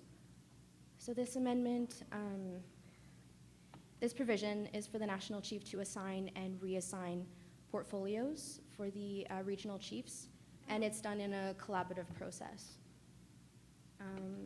The Chiefs Committee on Charter Renewal has met 4 times since it was struck at the last AGA last July in Fredericton. And I should mention that the portfolio holder is Regional Chief Marlene Porteous from Alberta. She oversees this work and assists Casey and I with moving this, advancing it forward. So category 2 and 3 items. Okay, so the amendments that, that Casey just talked about, those are what we called category 1. Those were the easy ones we thought we could find some traction on and get consensus. So then we started identifying other areas within the charter that needed to be amended, and we called those category 2 and 3. Membership at the AFN is voluntary. It's an interesting sort of way to have an organization structured. But if you come to an AFN meeting as a chief and you register, by registering you're agreeing to abide by the charter and to follow the rules and procedures. Simple as that. And you're a member. Once you've registered, that's the way it is. If you don't want to be a member of AFN, just don't go to the meeting. Pretty straightforward. So we're looking at that and seeing if that needs to be changed. We're also looking at regional boundaries and regional chiefs and the number of regions. At the July AGA in Fredericton, the PEI, the province of PEI has two chiefs, 2 bands. They came forward and they wanted to have their own region, and they brought a resolution to the floor that was passed that said, we're instructing you guys to create our own region for PEI, because presently the way it's structured is they're grouped in with New Brunswick, which is a separate province, obviously. So they wanted their own region. So that's one of the items we're looking at. We had to step back and take some time to examine the financial consequences to an additional region to the AFN, and that has to go to the executive for consideration. Change in role and function with the Youth, Women, and Elders Council. We're ongoing. We met with the youth up in Whitehorse yesterday, which was a really good meeting. Addition of new councils, potentially exploring having an advisory council that's made up of provincial or territorial bodies such as UBCIC. Also looking at hereditary and traditional advisory council. Right now, the AFN, it recognizes First Nations as bands under the Indian Act, but they're not recognizing hereditary traditional leadership, and so that's one of the areas we're exploring. And then resolutions, and I'll let Casey speak to this next bit. So resolutions, we've heard quite a bit about resolutions and the resolution process at the assemblies. So there's a need for a more stringent vetting process for the assemblies resolutions coming to the floor. Having resolutions scheduled for the first day of the assembly rather than the last day, on the 3rd day. Procedure and process set out in the rules for assemblies, it needs to be more detailed. So this is the AFN conference booklet that's handed out at each assembly. That just needs to be a little more detailed. When do resolutions expire? There's a need for chiefs to be more mindful when submitting resolutions that they're consistent with the charter ideals and principles. So some more category 2, 3 items. Confederacy of Nations, it's a body under the charter that's not being used presently, and there's discussion, a lot of discussion about what we should do with it. Should we keep it in? Should we take it out? What needs to be changed for this to happen? Who should vote for the national chief and for resolutions? We've heard some people say, oh, all First Nations across Canada should have a vote for our national chief. there's other that say, no, this is a chief's organization and only chiefs should vote. And then voting for national chief processes, and I'll let Casey speak to this next bit. So we have a few different options or for voting for national chief that we've dialogued with. So the first one is ranked choice representation by population voting. And I have a diagram laid out on the screen, and the first category is the current voting structure. The second category is voting one vote per every 500 registered members within the region. And the third column is a structure of one vote per every 1,000 registered members. I'm going to do a comparison between BC and Ontario, just to give you an idea of what the numbers would look like.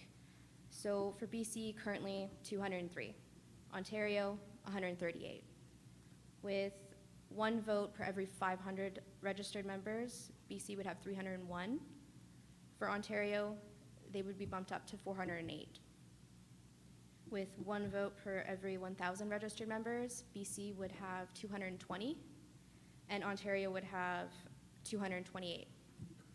So just an example of what that structure would look like. Another one is ranked choice voting. So say there are 4 candidates running for national chief. Each voter would rank their choices first, second, third, and fourth choice. Those numbers would be calculated, all done electronically. If there's one candidate that receives 50% or more of the votes, they're automatically declared the winner. If not, then the process, one person is eliminated, the one with the least amount of votes, and the process repeats itself until there's one winner. And with this process, you would only have to vote once, and it's all calculated electronically, so you'd have the results within an hour.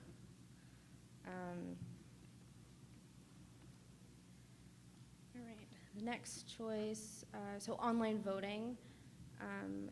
With this, it's a platform for electronic voting. It could potentially be done remotely within, each chief can do it in their own community, they can do it at the annual assembly. It ensures confidentiality and security for each of the electronic votes that are submitted. And it provides necessary services to audit all electronic votes. So what we're going to do at the July AGA is we're going to bring forward potentially 7 resolutions. I don't think we're going to get there. We're still discussing the Confederacy of Nations. It's a huge topic. So the first one we're going to bring forward, I think we'll find consensus on because we have the support of the Elders Council. They want to change their name to Knowledge Keepers Council. As well, there's some provisions for their role and function that they want to see changed. And we've worked with them to have it reflect what they have in their terms of reference. And so I think we'll find consensus to move that forward. The second one we're going to bring forward is the Code of Conduct and Ethics document that I want to include formally into the charter as an Appendix B. This is the code that was adopted by the regional chiefs, the executive and the national chief, just recently, September. And they never had anything before to govern their behavior or conflicts of interest. And so they've stepped up and they've adopted it. They've taken online training as well. It's not just a static document, it's something that they've engaged in. So we want to just formally bring that into the charter. I think we'll find consensus on that. Clarification of quorum. I think we'll find consensus on that. There's provisions within the charter that conflict with each other. It's just wording. So I've proposed a resolution that has to go through my Chiefs Committee for approval, but I've drafted it already and I think it makes sense. So I think we'll find consensus there. PEI region resolution, we are mandated because the chiefs have passed a resolution to consider PEI as their own region, so we're mandated to come back to this and put it to a vote for them to have their own region, and that's the chief's decisions to make. definition of First Nation, and strictly for the purposes of the Charter. Throughout the Charter, it talks about First Nations throughout the Charter, but it never defines it. So what does that mean? We've only always just assumed it's a band under the Indian Act. Given that the Yukon has entered into self-government agreements, they're no longer bands under the Indian Act, with 11 out of the 14 anyway. We need to make space for those leaders, those political leaders. So we need to look at how do we define First Nation for the purposes of participation in the AFN. We're also exploring hereditary leadership as part of this definition. Where do they fit in? So we have some really good dialogue sessions about this. National chief election, we're going to bring forward some amendments to that provision in the Charter. The selection of the electoral officer falls to the Confederacy of Nation body under the Charter, but that's not functional right now. So what happens in practice is the executive committee, the regional chiefs, select the electoral officer. So if we're going to continue that, we need to amend the Charter so it reflects what's happening in practice. Also, maximum expenditure for election campaigns for national chief is only $30,000 under the Charter.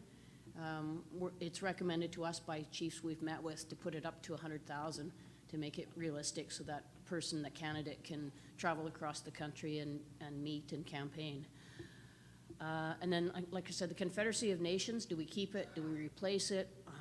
Do we operate with just the executive committee as a corporate structure, as a board type of an arrangement? We're still exploring it. It's an interesting process.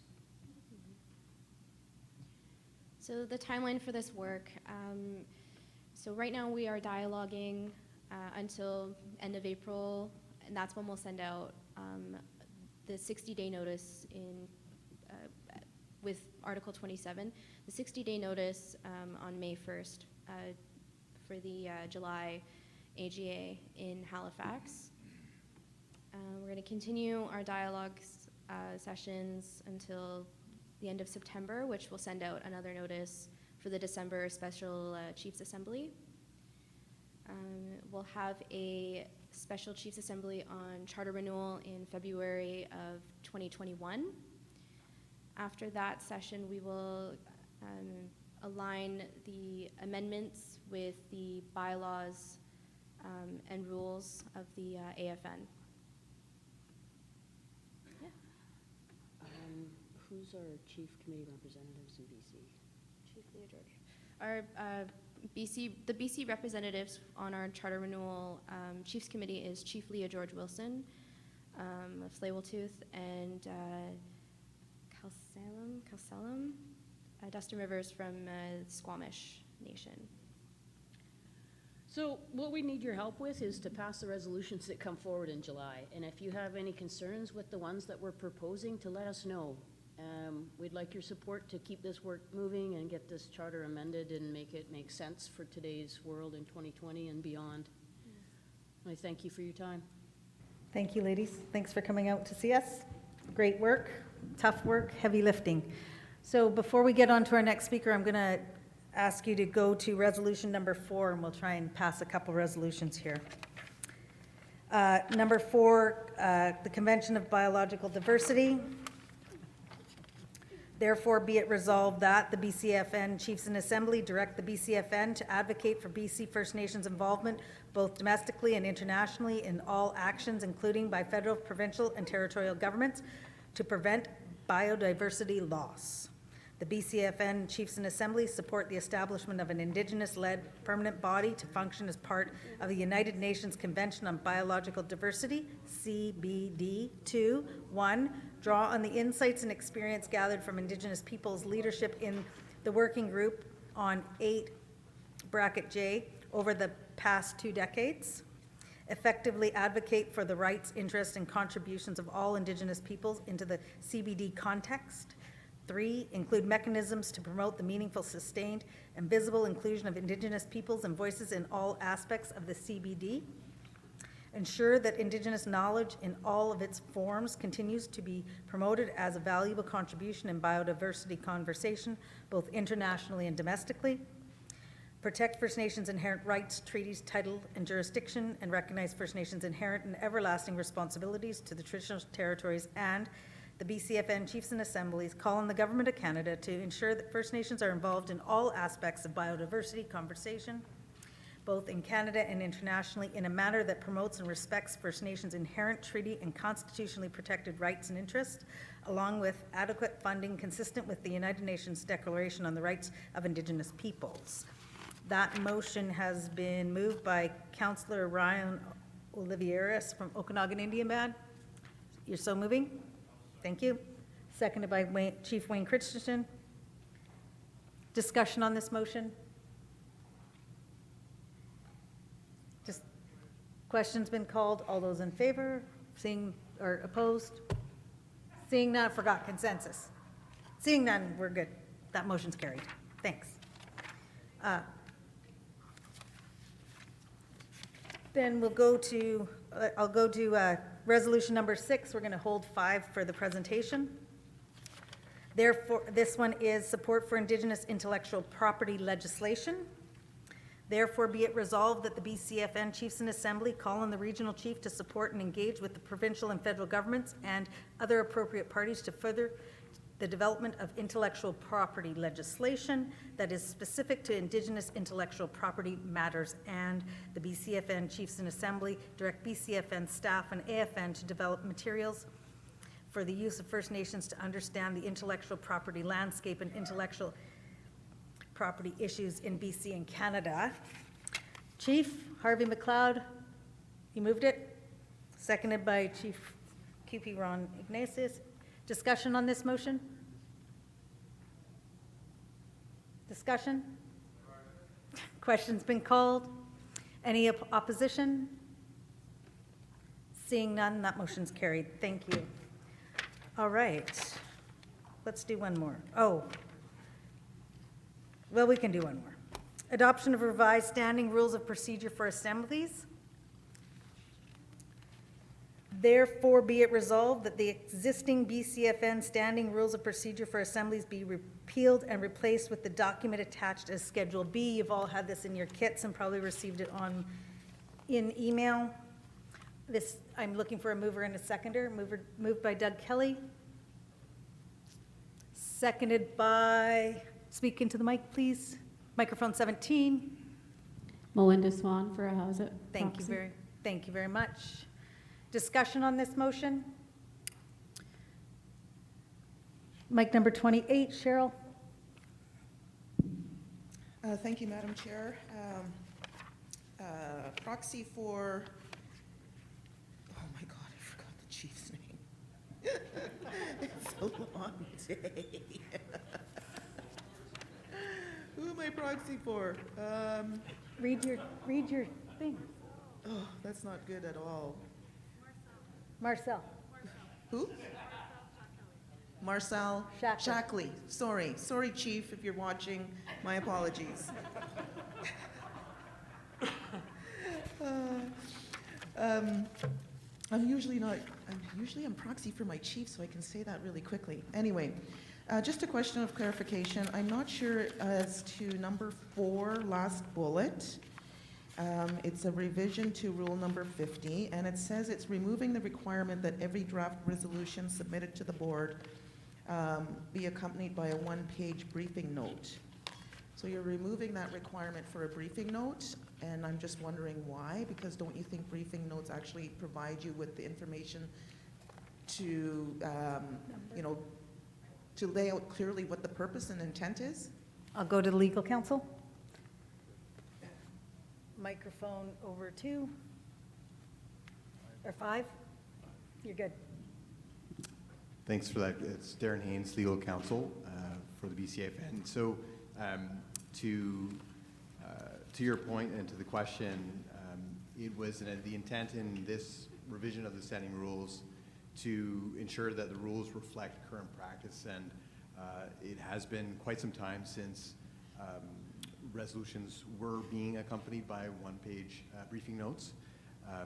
It certainly would be helpful if those briefing notes were attached, but it seemed that over time resolutions grew so as to provide the background information really in the whereas clauses. So the board was comfortable with removing this to ensure that there would be no difficulty in having the absence of that one-page briefing note. Thank you. Cheryl? Good. Any further discussion on this motion? Question's been called. Seeing no, is there any opposition? Seeing none, this motion's carried. Thank you. Ben, are you here? Support for Bamfield Road upgrades? Therefore, be it resolved that the BCAFN Chiefs in Assembly direct the regional chief to advocate for immediate road upgrades to Bamfield Road to ensure improved safety and social and economic opportunities for Huu-ay-aht First Nation. Mover, Ben Klappus. Seconder, Tom? Mic number 28, please. Mic number 28, please.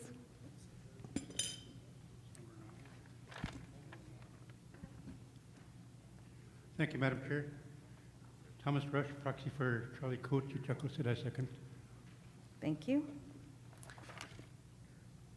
Discussion on this motion? Discussion on this motion?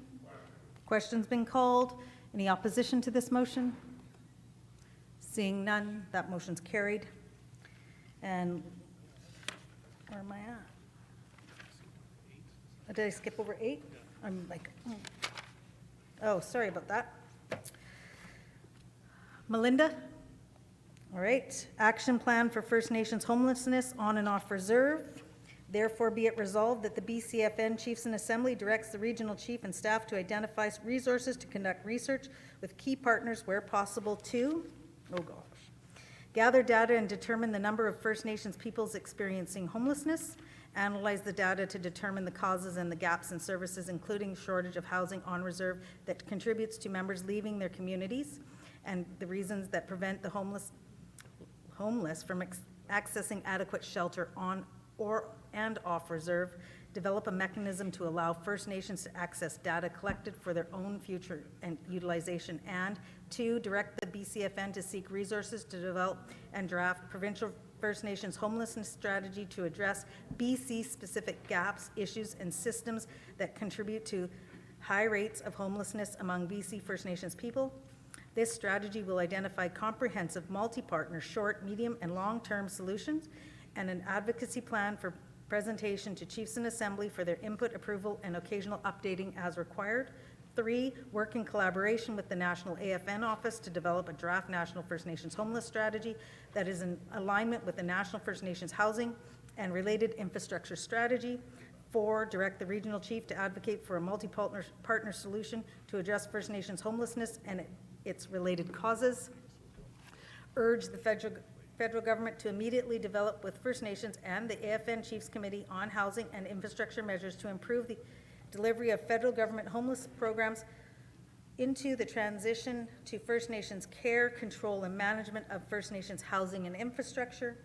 Urge the federal government to work with First Nations and the AFN on immediately improving social programs and fiscal mechanisms to address homelessness, and urge Employment and Social Development Canada to amend criteria to access the rural budget component to ensure First Nations to build shelters and group homes on reserve. Moved by Melinda Swan. How's it? Second, please speak into the mic number 24. Chief Razan Casimir, the Kamloops Shwatmuk. Thank you, Chief. Discussion on the motion? Doug, number 9.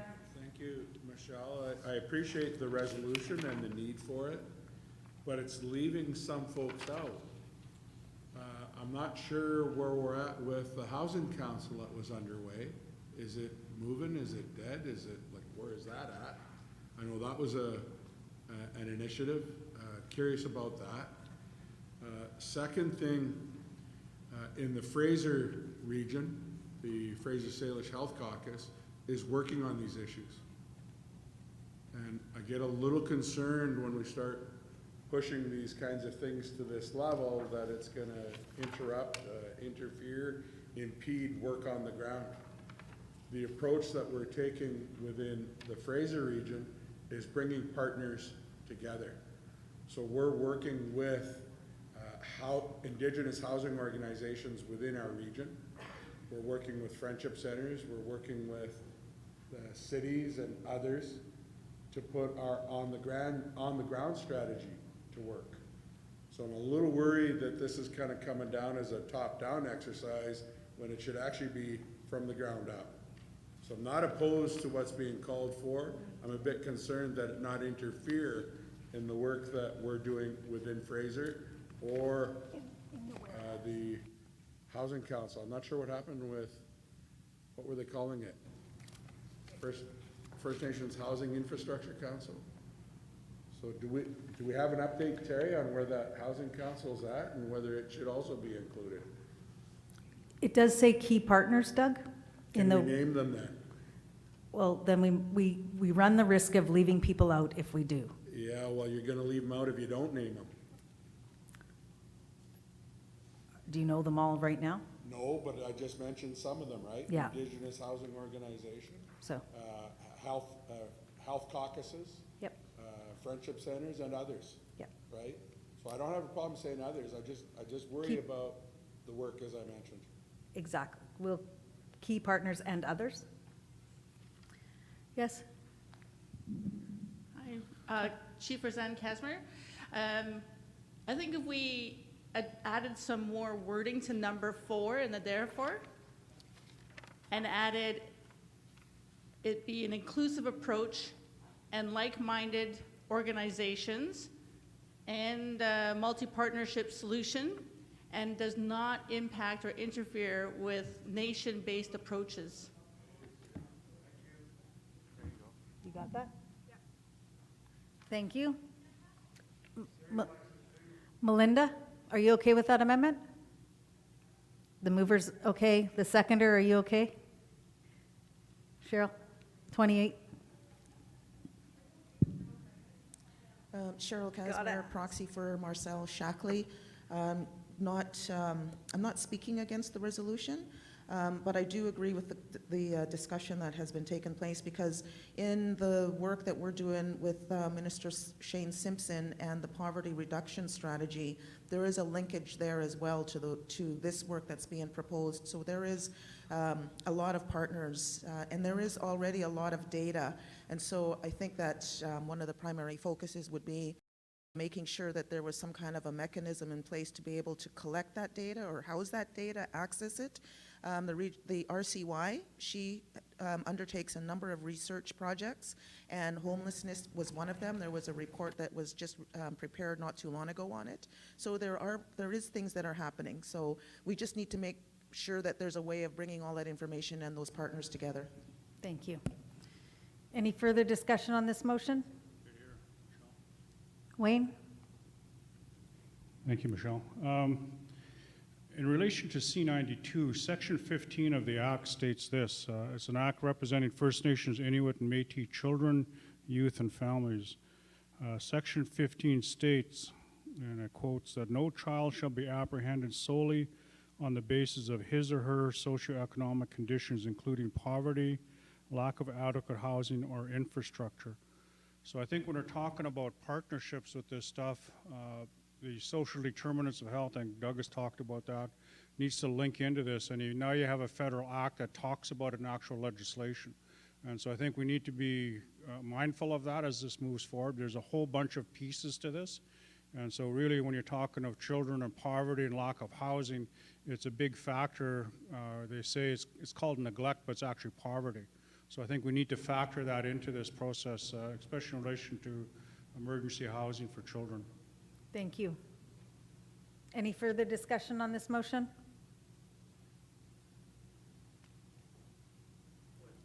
Oh, 24. Hi, Kukbi Roseanne Casimir. I just wanted to say, with that their inclusion of C92, Section 15, is that something that we could add right into the whereas clauses?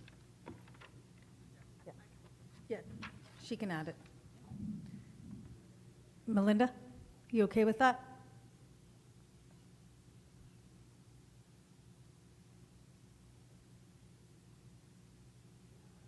Yes? Charles? 22. Thank you. Just one thing that really bothers me when we're doing, it has nothing to do with the resolution, is when we're discussing resolutions, when we start to amend a resolution to death.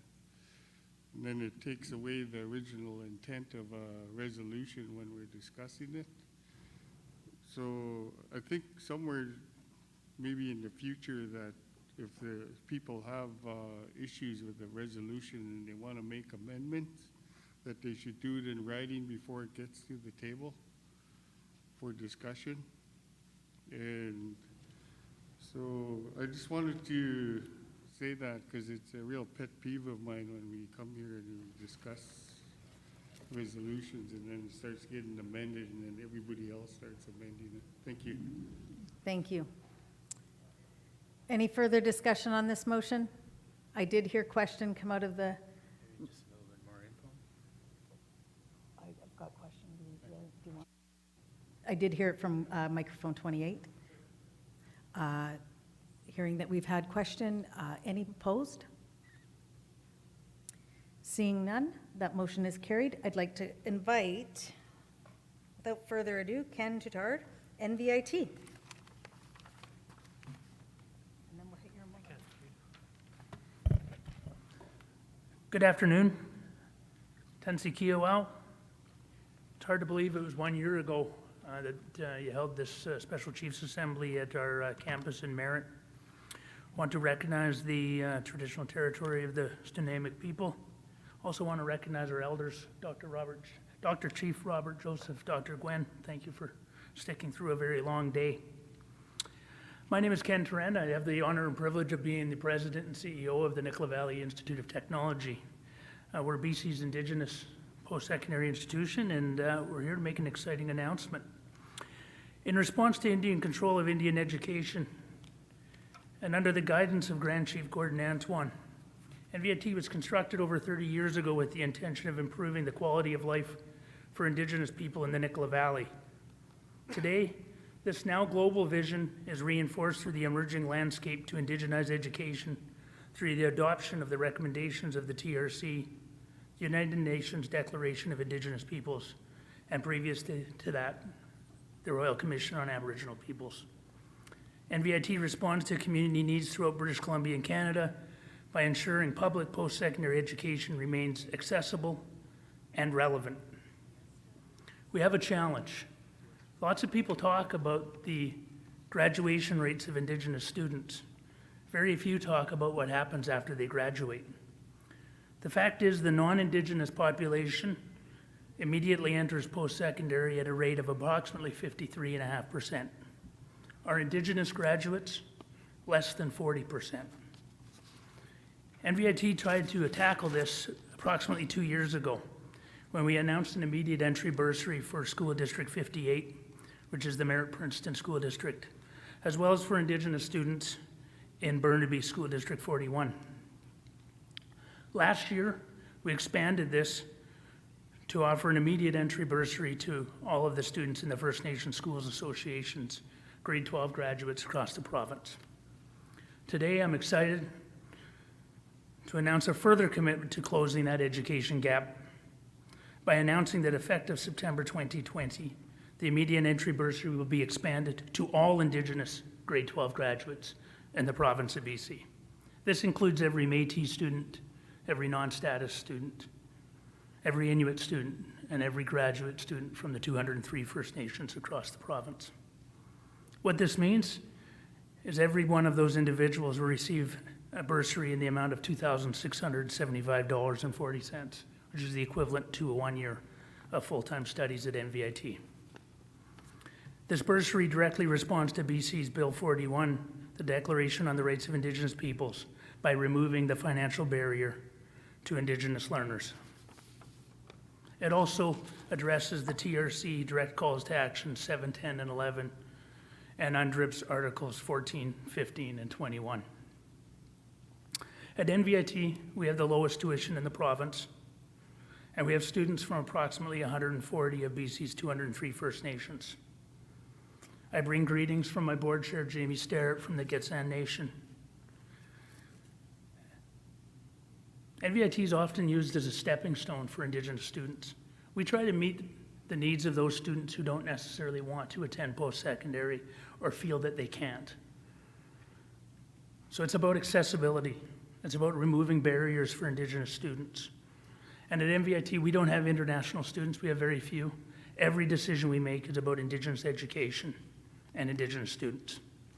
So I want to recognize my board.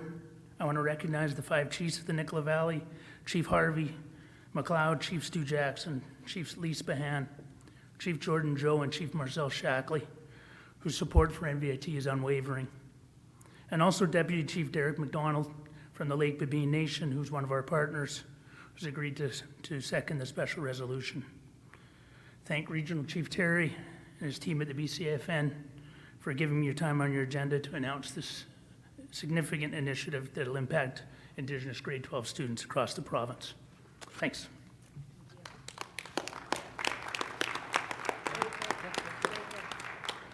Great work. I'm just going to read the motion now. So we have a motion with respect to this discussion. Support for NVIT's immediate entry bursary for all grade 12 Indigenous graduates across British Columbia. Moved by Chief Stuart Jackson, Lower Nicola. Are you gonna? I need a mover. You want to move, Rachel? Or Harvey? 25. And then Chief Derek McDonald, you're in the room. Second. Discussion. Rachel? You want 21? Rochelle, sorry. It's okay. It's a long day. It's been a long day. I actually had some questions I wanted to ask before this resolution hit, back to the president. We can't go back. That's why I was trying to get your attention. I before know, went to we this. can't go Thank you. back with a live motion on the floor. I can bring him back after the motion's discussed? Or you're not amending it? I just need clarification just to be able to get behind this, that's all. Okay. Yeah. You know that I I'm do in know. in a pickle. So I've got a live That's why motion. I was jumping up. Sorry, I didn't think I had to jump up and down to be seen today, but. I had my glasses off, I apologize. So we do have a live motion on the floor. It's a procedural thing. Is it okay? Pardon? When it's appropriate. Okay.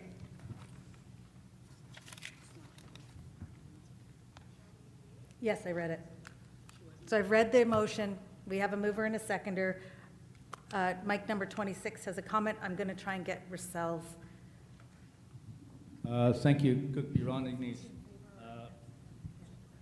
I cannot support the resolution because of the first therefore word, therefore be it resolved. It states that the BCAFN Chiefs and Assembly supports and endorses NVIT as BC's Indigenous public post-secondary institution. That violates Bill 41 and UNDRIP, because UNDRIP states that each of us as nations have a right to our own institutions. This will violate that principle. So as a result, I cannot support it. However, if it's amended to say that Chiefs and Assembly supports and endorses NVIT as one of BC's public post-secondary institutions, then I could support it. Other than that, I'd have to vote against it.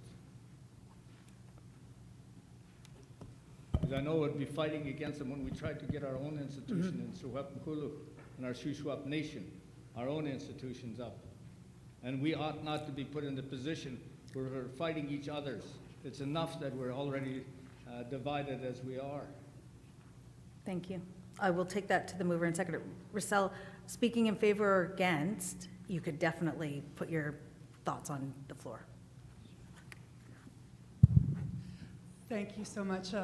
Wake White at Russell Coyens Quest. I'm here today as proxy for SXFN, and I too was looking for clarification, but I do have issue with how it states that it is also in the whereas. It's stated as BC's Indigenous Public Post-Secondary Institute and the only BC Public Post-Secondary Institute with a mandate, blah, blah, blah, blah. That's the part that I was looking for. Where is that coming from? Why is it there? I'm sure Native Ed College, we know of other fine institutes are working very hard, and I'm just very confused at where that statement's coming from. So at this point in time, I'm not resolved around this myself either. Thank you. Okay. Microphone 28, and then I'm going to go to 14. Thank you, Madam Chair. Cheryl Casmer, proxy for Marcel Shackley. I'm also seeking clarification on the resolution. First of all, I want to say that I think that the immediate entry bursary for all Indigenous students is an amazing thing, and so I don't want that good work to be overlooked. However, my question is about funding implications. I understand that NVIT is a publicly funded institution, and therefore be it resolved in number 3 as asking for support and funds from the province of British Columbia. And I'm just wondering how much of an impact that's going to have on First Nations in this province who are operating and implementing their own post-secondary programming in their communities. And so because those institutions are being funded provincially, I'm just worried that there's going to be too many hands in the pot in this instance. All right. So in response to Russell, we can strike D in its entirety. And I have one more. Strike number 1 in the therefore be it resolved in its entirety.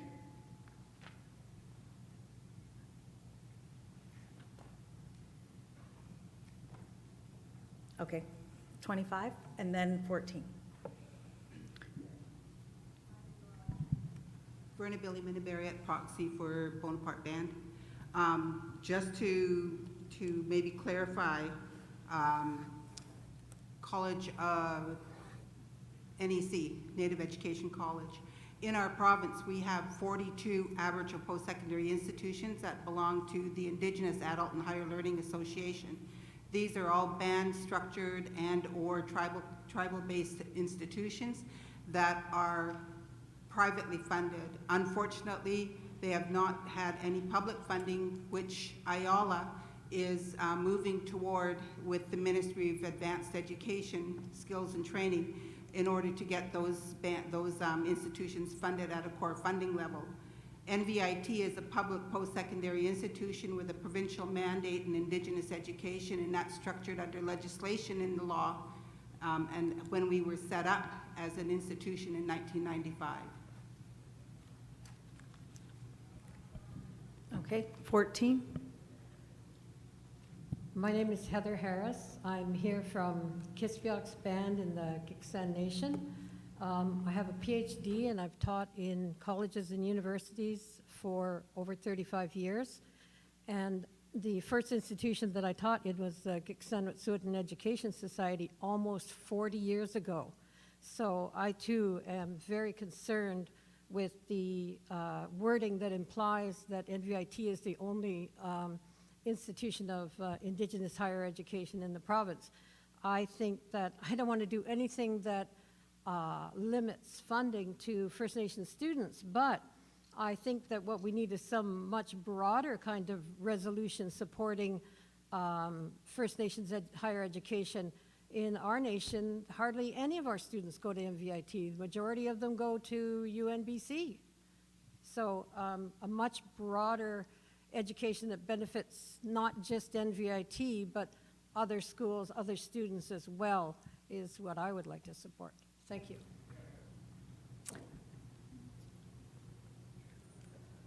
Yeah, I think it needs. I don't know if this is, I'm going to actually go to you. Is this a university or college-specific opportunity that you're offering?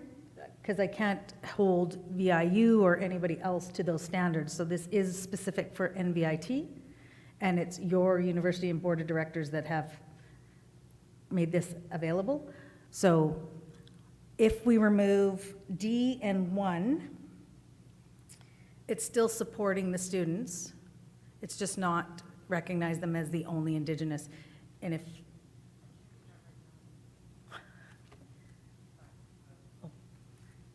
if that is okay with everyone, can we live with that? And then I'll go to the mover and seconder. 22? Just looking around the room, and I'm wondering if we still have quorum to make this vote. Thank you.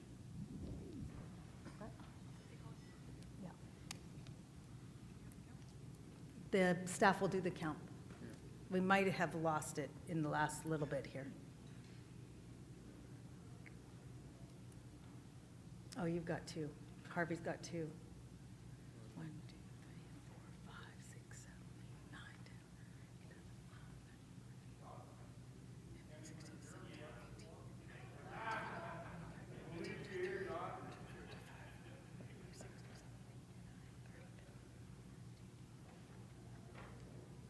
Is there anyone outside? 1. We're close. 41. Yeah, there's several that have 2. There's that have 2.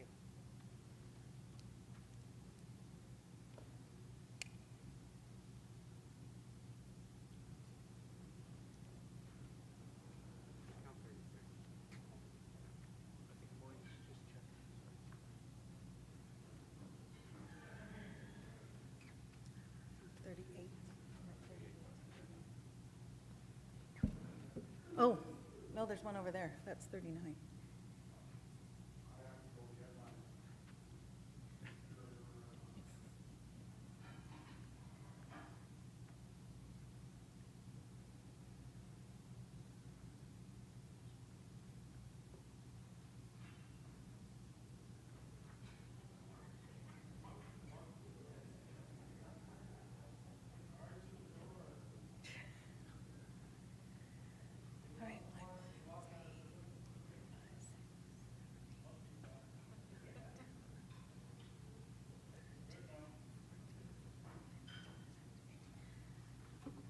Mr. Tate, 17.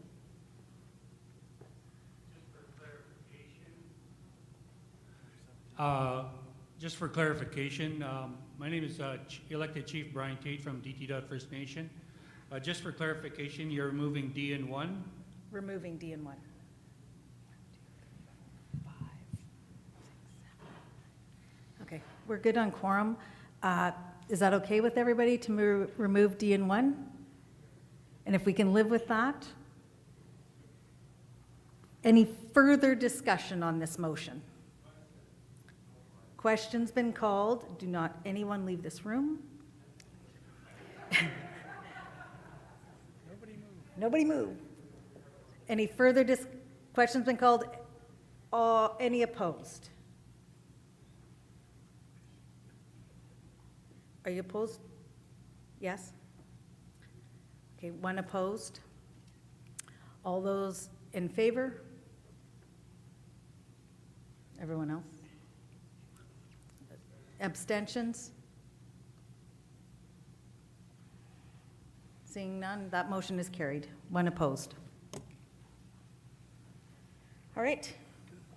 I want to say thank you very much for staying with us. Regional Chief, do you want to say some closing remarks?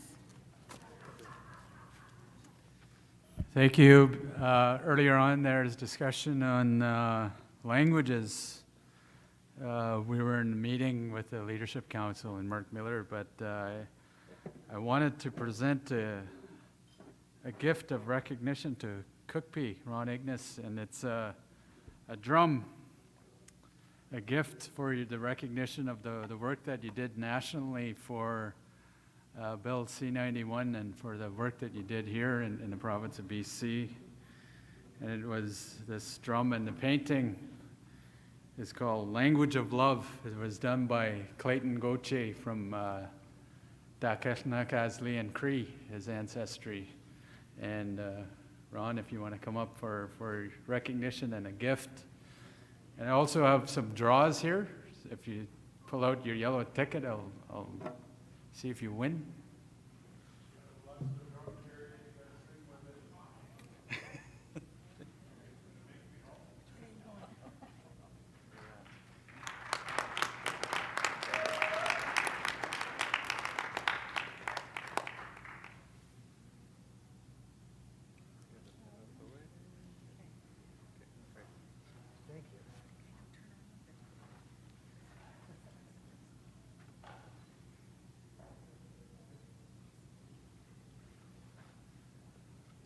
We're gonna sing two push-ups on the song, Wayne. Thank you. Is that okay? Oh, it's right there. Oh, it's right We'll here. just sing one verse. Yeah. There you go.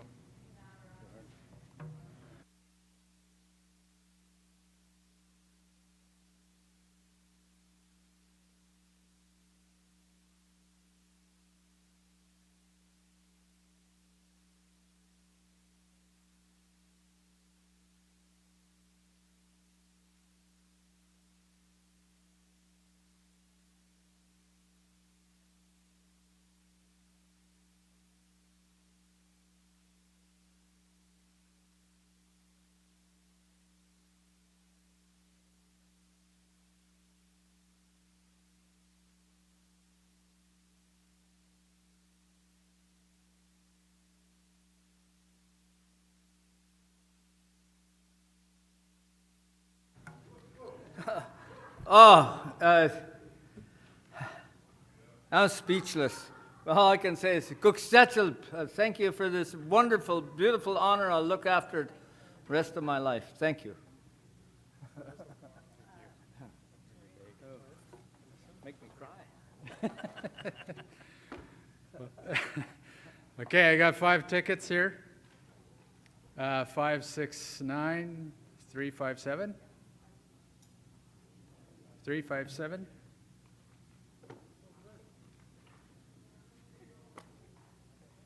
You got it? Okay.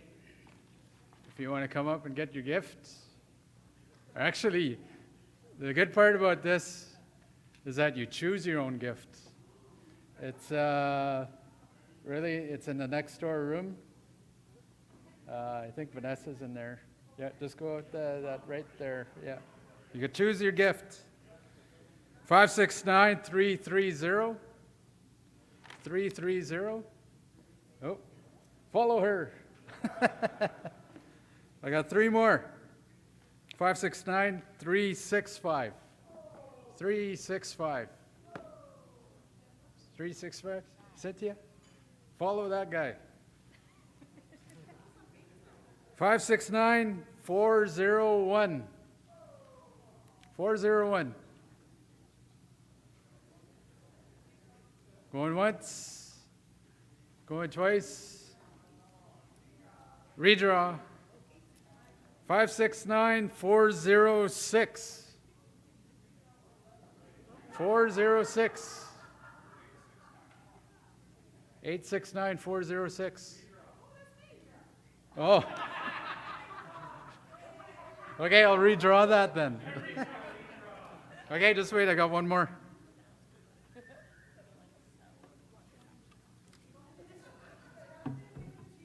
Five, 6, 9, 393. 393. No? Redraw.